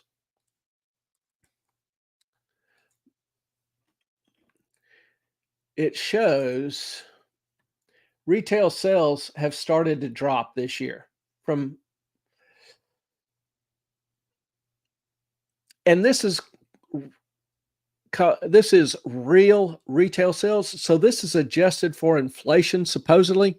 Keep in mind, if I sell you a widget 1 year at $10 and inflation is 30%, and the next year I sell it to you at $13. Well, on an inflation adjusted basis, my sales should be flat. Now let's convert that to a number of units. Let's say I earned $10 selling units. Inflation's still 30%. So the next year I sell $12. I actually sold fewer units. My retail sales gross is up. My profit margin is down. My profits are down. So on an inflation adjusted basis, that declined. And, you know, people are paying more for stuff, but they're buying a lot less of it. Keep in mind, and I've bitched about this for a while, that I think the inflation number is bogus as hell. And if the inflation number was higher, this drop in retail sales would be even more pronounced.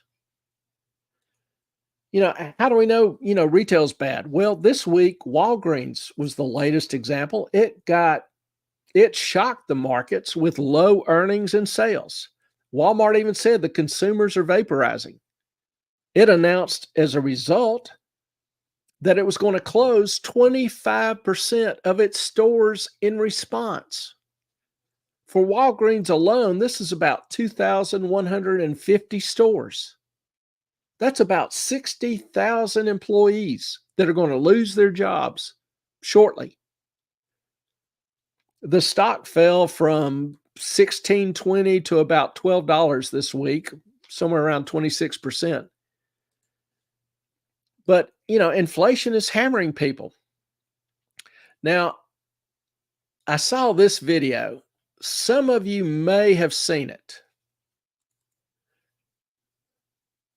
But I think it's pretty epic. It's 50 seconds worth, and it's got sound, so I have to restart it because StreamYard has an issue with that.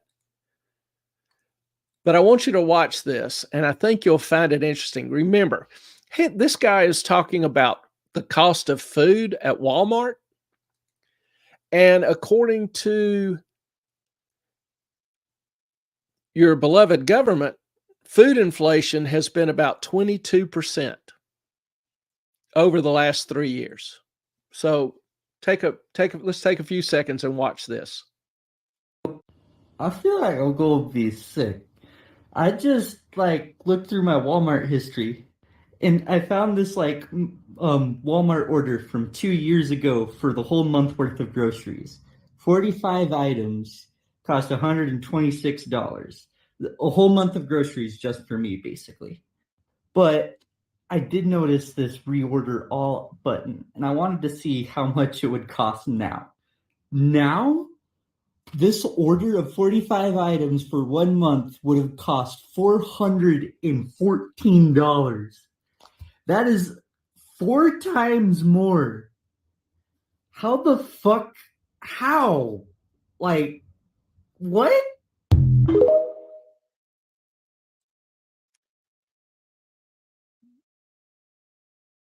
What do you think?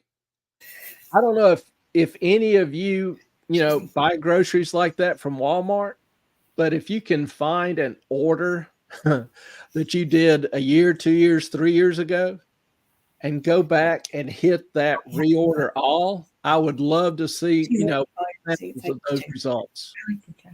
I thought that was just a fascinating. So did you notice? What did you notice about that video? What did your keen eyes notice? He was on EBT, which means now he can't afford to buy it because it's capped at I think $200 a month. Food stamps. Oh. Yeah, I was thinking, let's see, maybe dentures. I don't know. Anyway. No, I was showing her. I said, look on the screen. Yeah. It's he's on EBT, so he's on food stamps, so he can't even afford it now because it's beyond what he can afford on EBT. How messed up is that? Yeah. We've known people who have had to change what they eat and what they consume food-wise because they simply can't afford what they used to. It has gotten that bad. And, I think that I've said this several times, I think the CPI numbers are just bullshit. Yeah. I mean, I remember going to the grocery store not that long ago.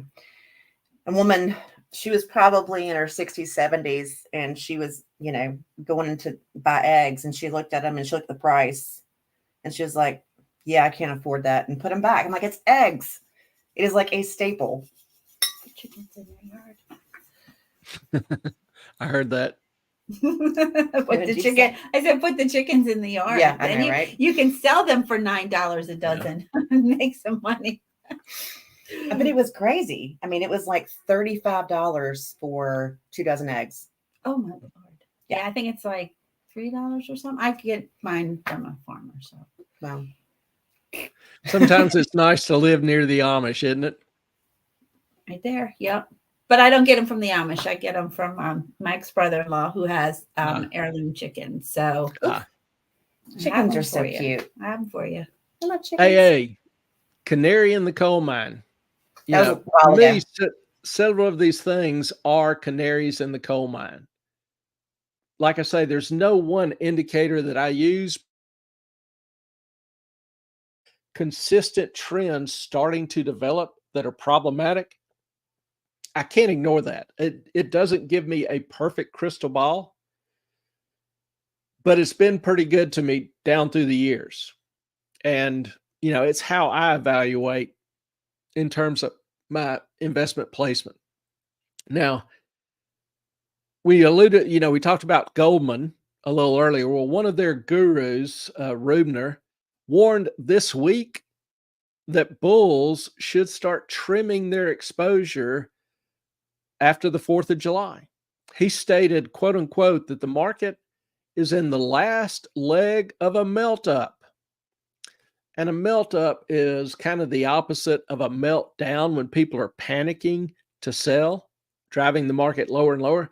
Well, a melt up is when people are so euphoric and ignoring all the signs and ignoring the reality of the world and just buying stocks anyway, forcing it to go higher and higher.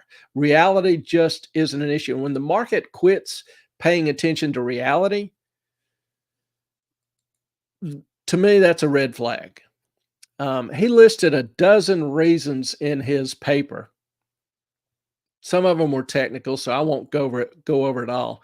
But he was looking at not only some of the technical trends, he was looking at historical seasonality. Like for a lot of products and consumer goods, they have seasons like Christmas toys. All the sales are in October, November, December. You have refunds in January. February and March sales are low. So you have seasonality.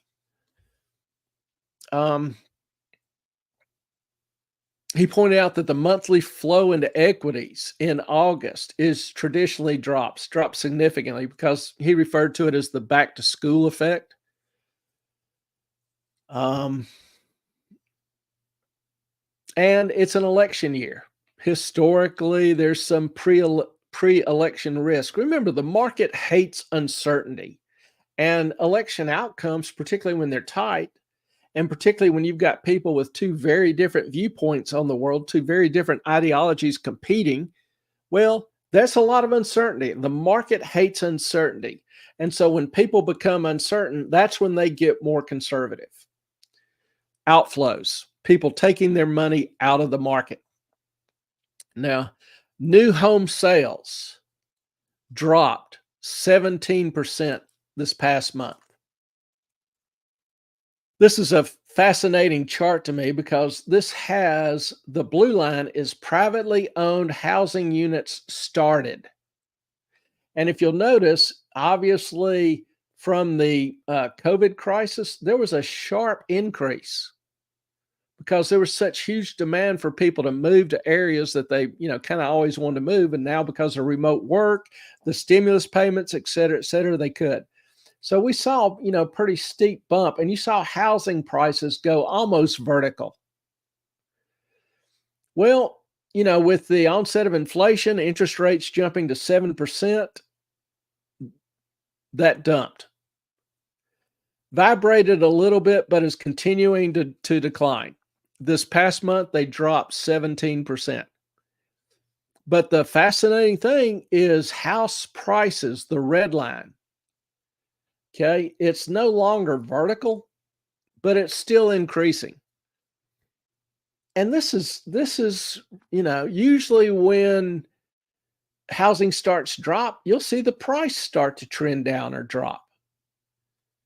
Not always. There are some unique aspects to it.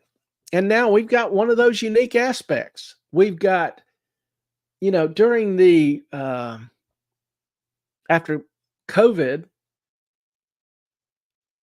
interest rates, the Fed forced interest rates on houses down to 3% or 2.5%. 2.5%. Well, all the people who either bought a new house or refinanced their mortgages at 2.5% don't want to give that up. So those homes are not going on the market. This is causing a shortage in the normal supply levels. And prices as a result, supply and demand is still a law. Prices are up sharply. as housing starts fall. This is an aberration, an extreme aberration. It's just simply the fruits of the Federal Reserve manipulating interest rates and asset prices for the past 10 years. Even though the fruits of such manipulations are not always immediate, and that's the problem. People lose sight because the results aren't immediate. The reactions aren't immediate. Some of these things take time to filter through the economy and be realized. The homes that are selling are largely, upscale homes, people that can pay cash. We've also seen a great increase in institutional buying. You've got some of these huge management firms like BlackRock and Vanguard buying private residential properties now. And some people are getting concerned that before long, corporations will own all the property. Remember, we've talked about you'll own nothing and like it. Well, as these corporations with their huge cash inflows from investors, from retirees, whatever, are using this money to buy up residential properties, individual residential properties. And so that's, with a lack of supply and demand holding up relatively constant, you're seeing this, price continue to soar. Now, we have seen a couple of areas like Austin, Texas, San Francisco, where the prices are dropping. Also, I think the prices are starting to drop in Florida, which may surprise some people because Florida has been a haven for refugees from blue states and retirees, wanting to enjoy the sun and the no state income tax, et cetera, et cetera. But a lot of people now are being forced to move out of Florida because I don't know if you, if you actually thought about it or kept track of it, but Florida's been hit by a bunch of hurricanes, the past few years. And because there's so many more houses there now, because the houses are more expensive, because rebuilding the house, remember when lumber prices soared during COVID? The expense, the cost to rebuild and cover some of this hurricane and wind and storm damage has just blown up. And the insurance companies who issued policies in Florida got hammered. So they're no longer writing coverage in Florida. And so a lot of people can't get home insurance, or if it's offered, can't afford it. It's gotten so expensive. Well, their only option is to sell their house. And, they can't afford another house in Florida, afford the insurance or get insurance. So they're having to move out of state. So this is kind of, a freak little thing that sometimes you see in real estate. Don't know exactly what or the degree that will, affect prices. Yet to be determined. But it's uncertainty. I hate uncertainty too. I'm going to have to roll. Still come back for the replay. The topic is very high on my list. I'm paying attention. Thanks. Hey, it was really good to see you. Appreciate your comments. Appreciate you joining us again. It's been too long. Thank you. Hope you have a great rest of the weekend. And if you talk to Rob, say hey to him for me. Other practical realities as I define them. Tech jobs. California, of all places, is losing tech jobs.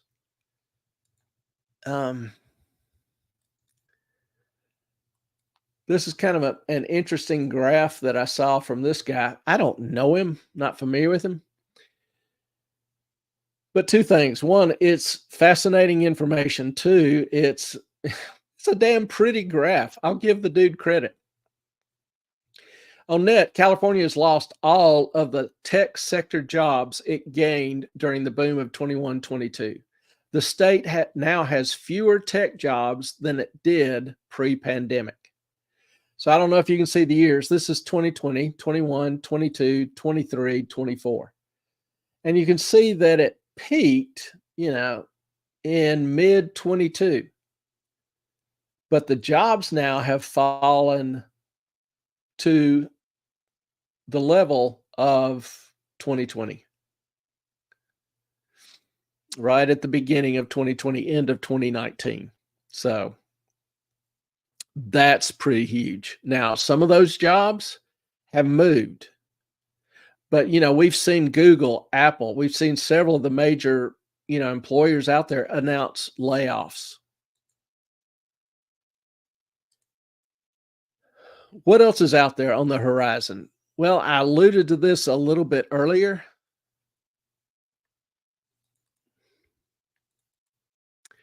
Talking about France.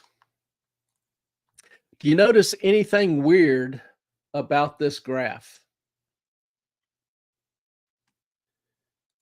Anything at all? We can't see the graph. Well, it's right there There on it your is. screen. It is now. What Sorry is about going- that. Hold on, we're gonna hit the other. We're on a screen. 5-second delay for the screen we can see. That's all right. Oh, we gotta be talking. Actually, as soon as she mentioned that, I had my finger on the button. I forgot about it, and I just clicked it. Mm-hmm. So back to the original question. Do you notice anything weird about this graph? we can't see it. We can't see it.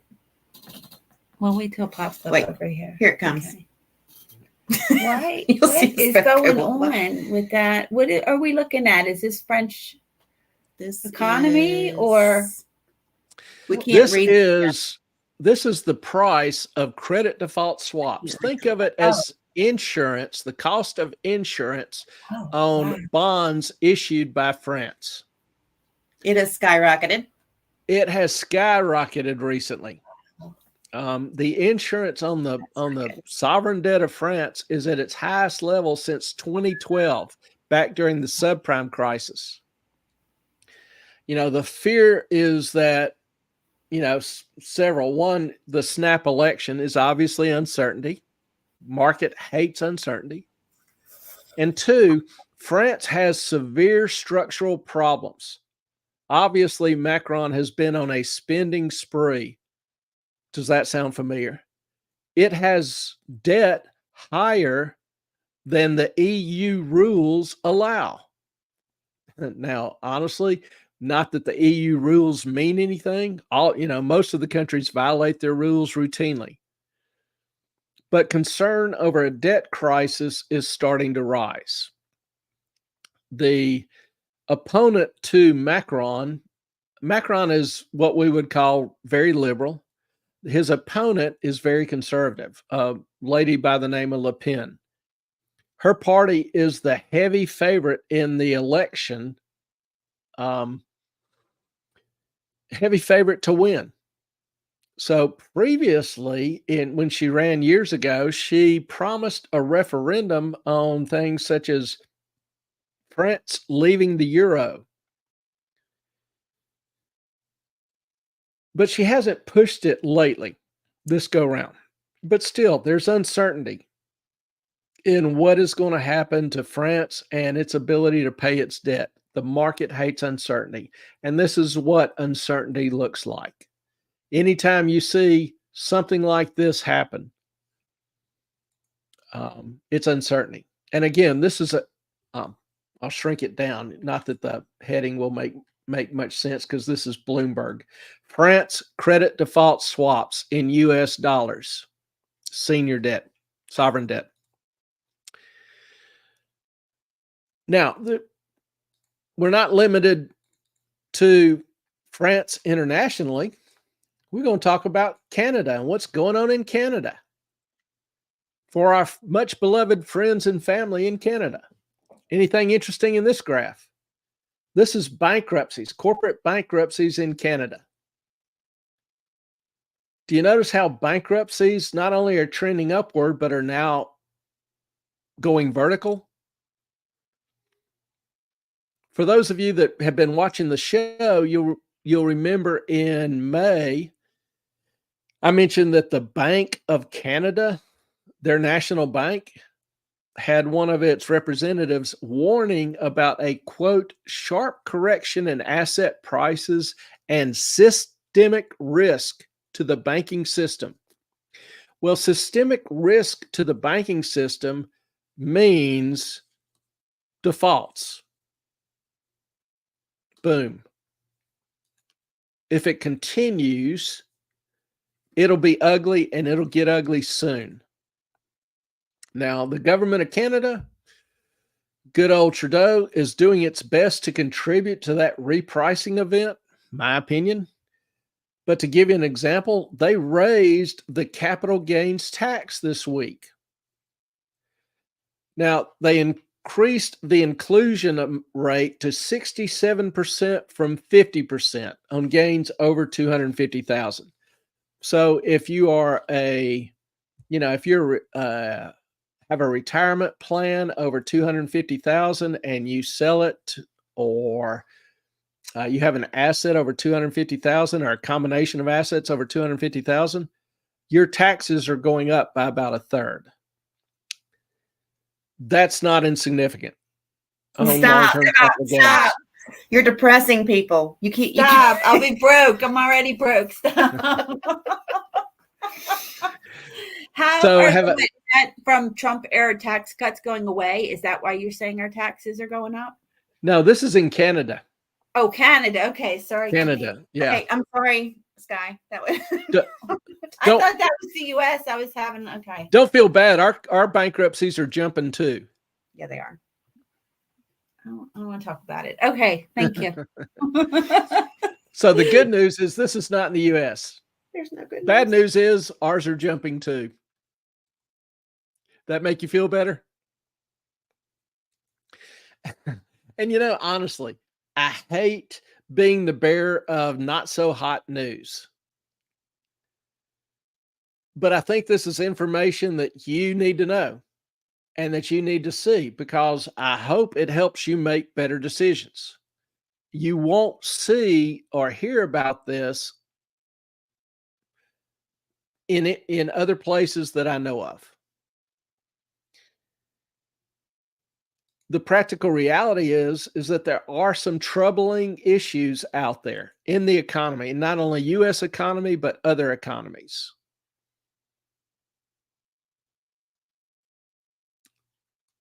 So decide wisely.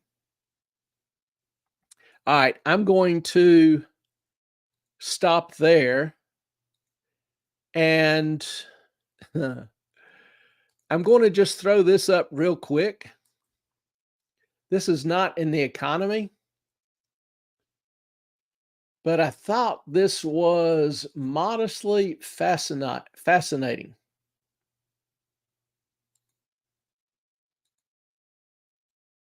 Well,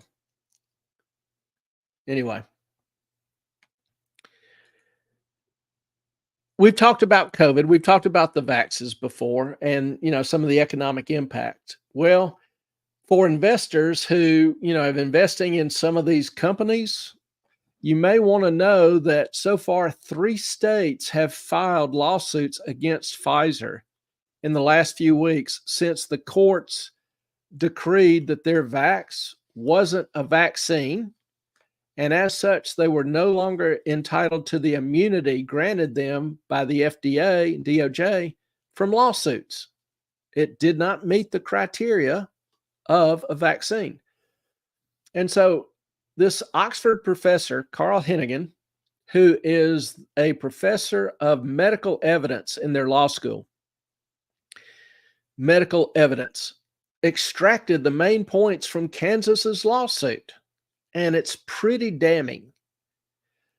So the author actually recommended you having an anger management strategy in your hand while reading this. So if you've got like a little squeeze ball or tension reducer, you may want it. What is that? Jane was holding something up. Herbs here to mood stabilizers right here. You can take these. Or you can take some natural remedies from the Almighty to stabilize your mood. Now, are you drinking a gin and tonic? I am drinking a gin and tonic with a little lime in it. Excellent. Mama's good for you. Yeah, I think the mood sailors. I have things to say when you're done with this about my trip. Okay. I'll try to hop through this relatively quick. No, go ahead. This is No. important. Yeah, we need to hear this. Okay. But We're paying yes, attention. some of this is just amazing to me. First one. Pfizer used its confidentiality agreements with the U.S. government to conceal, suppress, and omit material facts relating to the COVID-19 vaccine, including safety and efficacy of the vaccine. 2, used an extended study timeline to conceal critical data. The study was repeatedly delayed, including a delay from January 23 to February 24 because of a late vaccination of a single study participant out of 44,000 participants. So basically that's saying they did not release the study in a timely manner because of one person in the study. They used that as an excuse to not release the data. Number 3, FDA did not immediately make the safety and effectiveness data for the vaccine available, claiming it would take 55 years. But a federal judge forced them to release 55,000 pages per month rather than 500. 4, Pfizer destroyed the vaccine control group once the FDA approved emergency use authorization in December 2020. So they had a control group and decided just to eliminate it once they got approval. Any future results or information gained from comparing a control group to the study group was no longer important to them. And there's probably a reason why they did that. In its press release announcing the emergency use authorization, Pfizer did not disclose it had excluded immunocompromised individuals from its trials.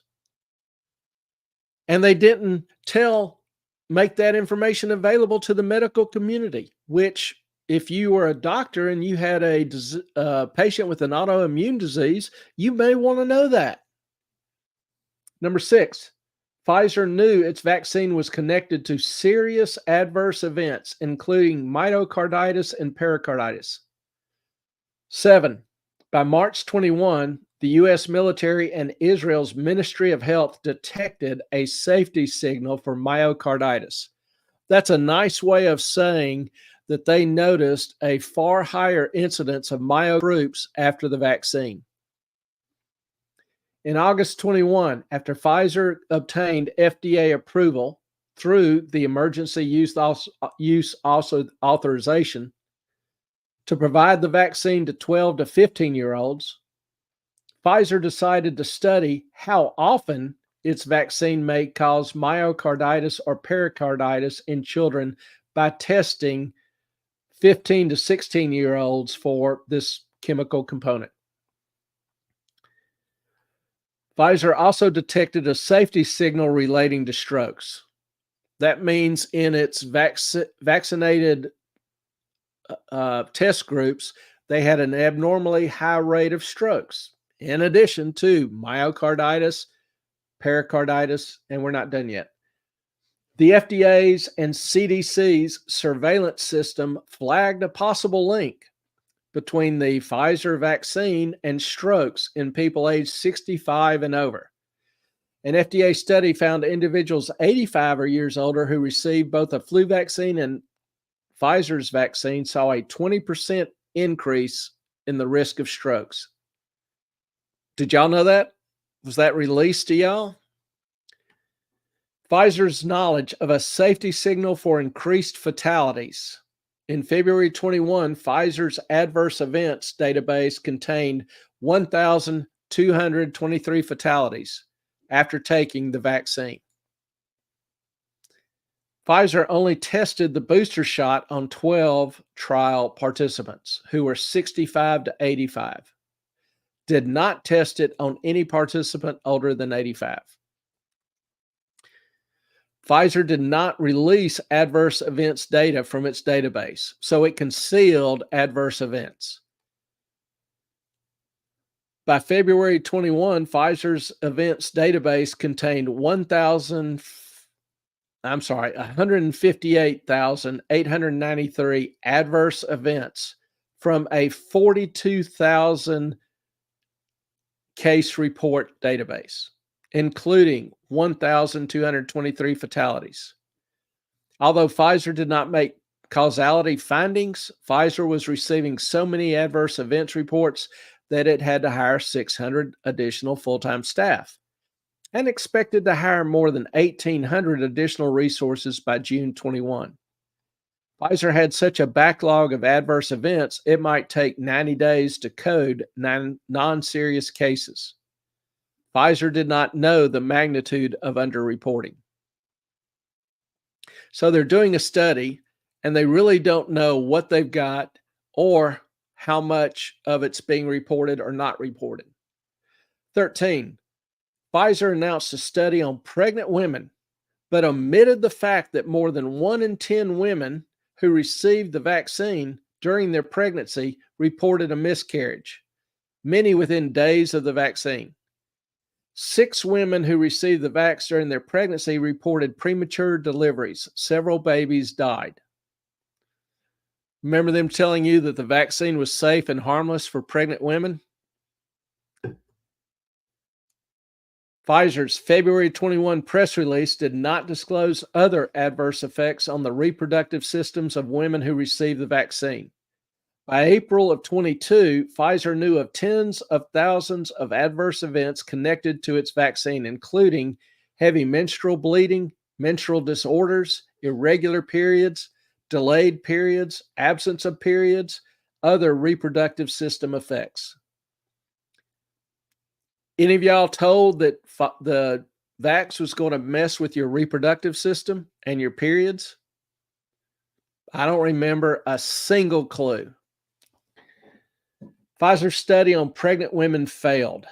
They destroyed the placebo control group, and the results were kept secret. Yep. Hang on. Clay, you there? Mm-hmm. You remember when I was around all the vaccinated people and the shedding, and then I was just like, what is going on with my period? Like I'm having it twice a month, or it's just really heavy, or it's just weird. And then I was not acting right. I mean, everything was messed up. You got shed on. That's what we're saying. Yep. I said I got Literally. I didn't say that when we were mute, but yeah. Jane said I got shit on. I said I got shit on, basically. But, you know, even if it had these adverse effects, if people were scared enough of the disease and wanted to take the vax, that's their decision, but they should have been informed. They had a right to know this history, these results. You mean that it was a drug therapy and not a vaccine? Or a gene therapy. It was a gene therapy. A CRISPR, you mean? Yes. Now, but they destroyed the placebo control group. The results were kept secret. Don't know what the results were, but I'm willing to bet they were pretty damn lousy. Pfizer misrepresented and concealed material facts relating to the durability of protection provided by COVID-19. Remember the claims that if you take the vax, you'll have immunity? And then it shifted, you know, if you take the vax and the boosters. Wait, it was supposed to stop transmission. Stop. You wasn't supposed to go. Like, wasn't that what they said? Then it was after full immunity, then it was, well, it'll stop transmission. And then after that, it was, well, you'll have less serious consequences. You won't go to the hospital. Now the claim is, I don't even know what the claim is, but all three of those have pretty much been shot to hell. Pfizer said its COVID vaccine would prevent transmission, even though they knew it had never studied the effect of its vaccine on transmission. So they made the claim it would prevent transmission with no idea if it would or wouldn't. Never studied it, zero results. Moffitt, you're not supposed to say the V word. You can say Oh. gene therapy. Okay. You're probably already screwed anyway, but It wouldn't be the first time. I'm sure. Um, Despite admissions by the chairman and CEO and board member, Dr. Scott Gottlieb, many of y'all might have remembered him being a very visible advocate for the vax, that Pfizer did not know if its vaccine prevented transmission. Dr. Bourla, the CEO, warned Kansans on multiple occasions that not receiving a COVID-19 vaccine would affect the lives of those around them, thus implying that the vaccine prevented transmission. Remember that argument? You've got a duty to your friends and family to keep them safe. They had no idea if it would or wouldn't. Also, Pfizer worked to censor speech on social media that questioned Pfizer's claims. People who pointed out some of these issues early or concerns early were kicked off of social media, and Pfizer was behind a lot of it. Dr. Gottlieb claimed social media companies had an obligation and an affirmative responsibility to prevent the spread of COVID vaccine misinformation on their platforms. Bourla called people who spread misinformation on vaccines criminals who have literally cost millions of lives. Long story short, they were the ones telling the truth, not Pfizer. Pfizer worked to conceal and suppress material facts. Gottlieb contacted Twitter to complain about a column written by Alex Berenson that criticized Fauci. Gottlieb had a conference call with Twitter employees to discuss Mr. Berenson. Twitter banned Mr. Berenson the next day. Gottlieb also contacted Twitter about removing posts related to natural immunity, which Twitter later slapped with a misleading label and blocked the ability to like or share the tweet. And if you want to read, these comments and his further comments, here's the link: trusttheevidence.substack.com, Kansas Attorney General Report. All right. Ellen, I think you wanted to share some things. Now, if y'all have, let's see, there is one question here. Mhm. Sky, why did all major governments in the world permit Pfizer to distribute before full testing was carried out? I would probably say, look at Pfizer's contributions and, influence. There may have been even some other incentives. Okay. You're getting some of these known adverse effects that were concealed. If I tell you, or if I know that my drug is going to cause an increase in spontaneous abortions or dead babies, birth of dead babies, okay, I'm going to mute y'all's mic. If I produce a drug that I know is going to increase the abortion rate, that's going to result in the higher incidence of dead babies born, and I don't tell you that it will, what is my goal?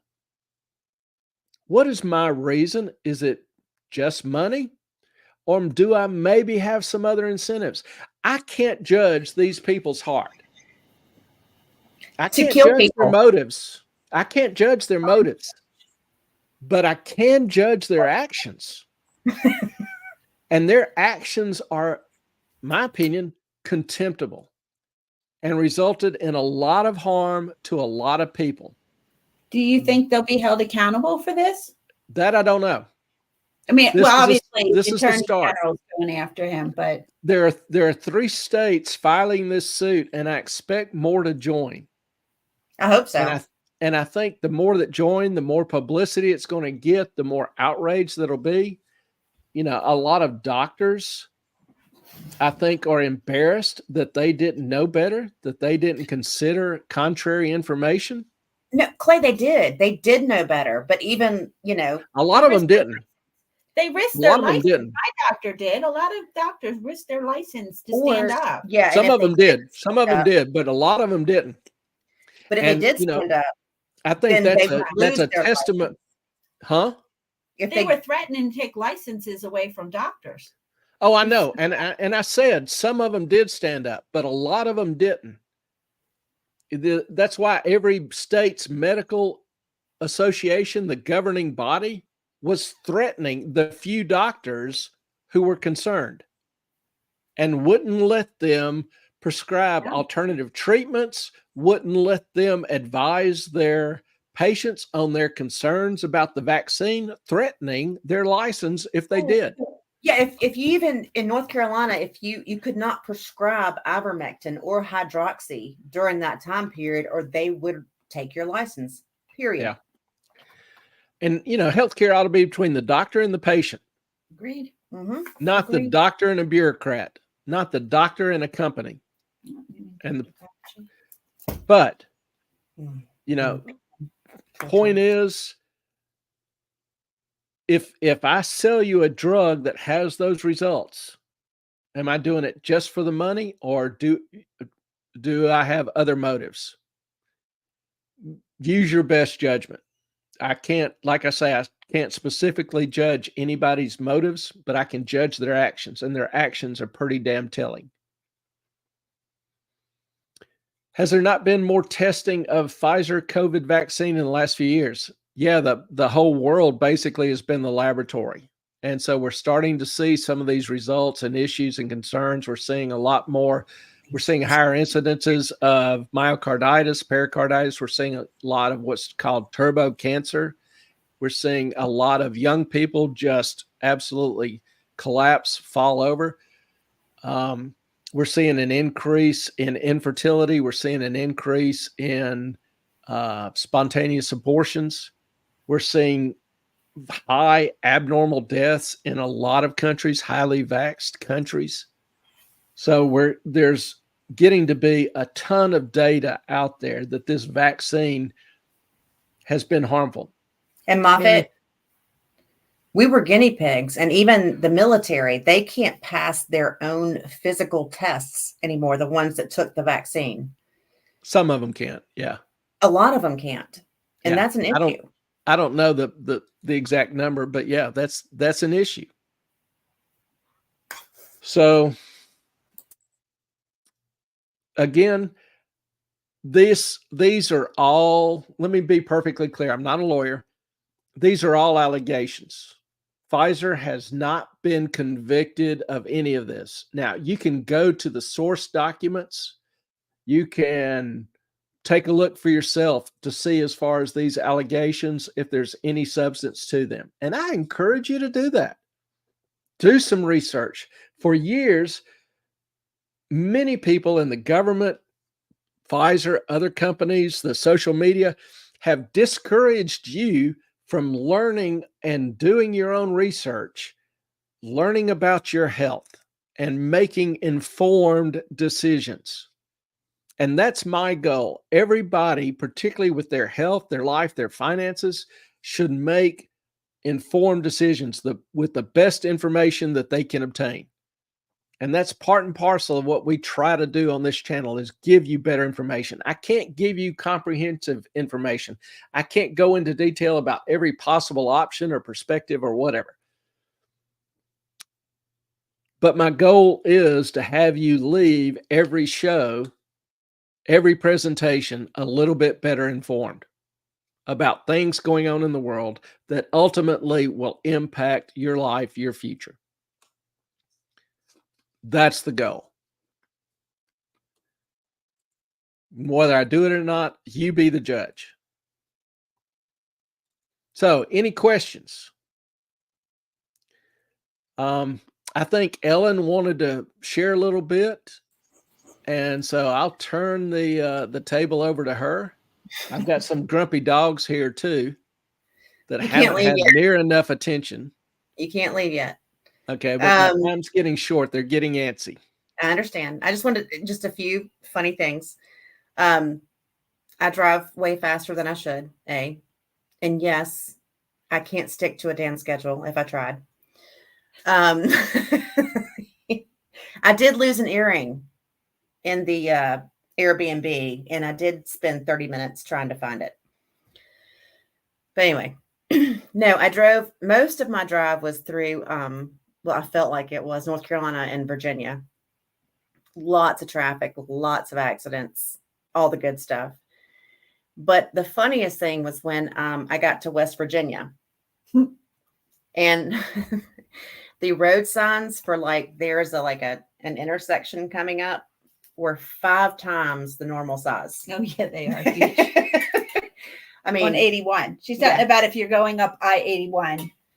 There's a little section of West Virginia you go through, and and the signs aren't like the normal signs. they're like 10 times. the They're size. like huge. Like you cannot miss this sign if you were blind, literally. And every sign was like that. And I was like, okay, this must be West Virginia. Okay, I get it. Pennsylvania, however, I came across this one intersection and it said, stop if not turning right. I'm going to show you some more. And I was like, what? I was like, If how you does see- that make sense? If you're making a right, you can keep going. But you stop only if you're not if Correct. you're- If you're going straight, you have to stop. But or if you're left. making- But Right. if you're going right, don't worry about it. we have crazy signs. Yeah. It was just funny. Just some of the things that I saw. I was just like, okay, this is I've never seen this before. This is very interesting. Clay is not amused at all. I can't hear him. I can't hear you. I'm amused. I've just got 2 grumpy dogs that are driving me nuts. They know what time it is. Usually No. Ellen is the one that quits early and goes and takes them out. But now she I'm has all like- abandoned her responsibilities. Oh, no, she hasn't. I am not. You know, Sky. She left offered me to here with 2 orphaned puppies. Mute him. Hit his mute. I just hit the mute. Oh. Just fucking. I'm sorry. What was that?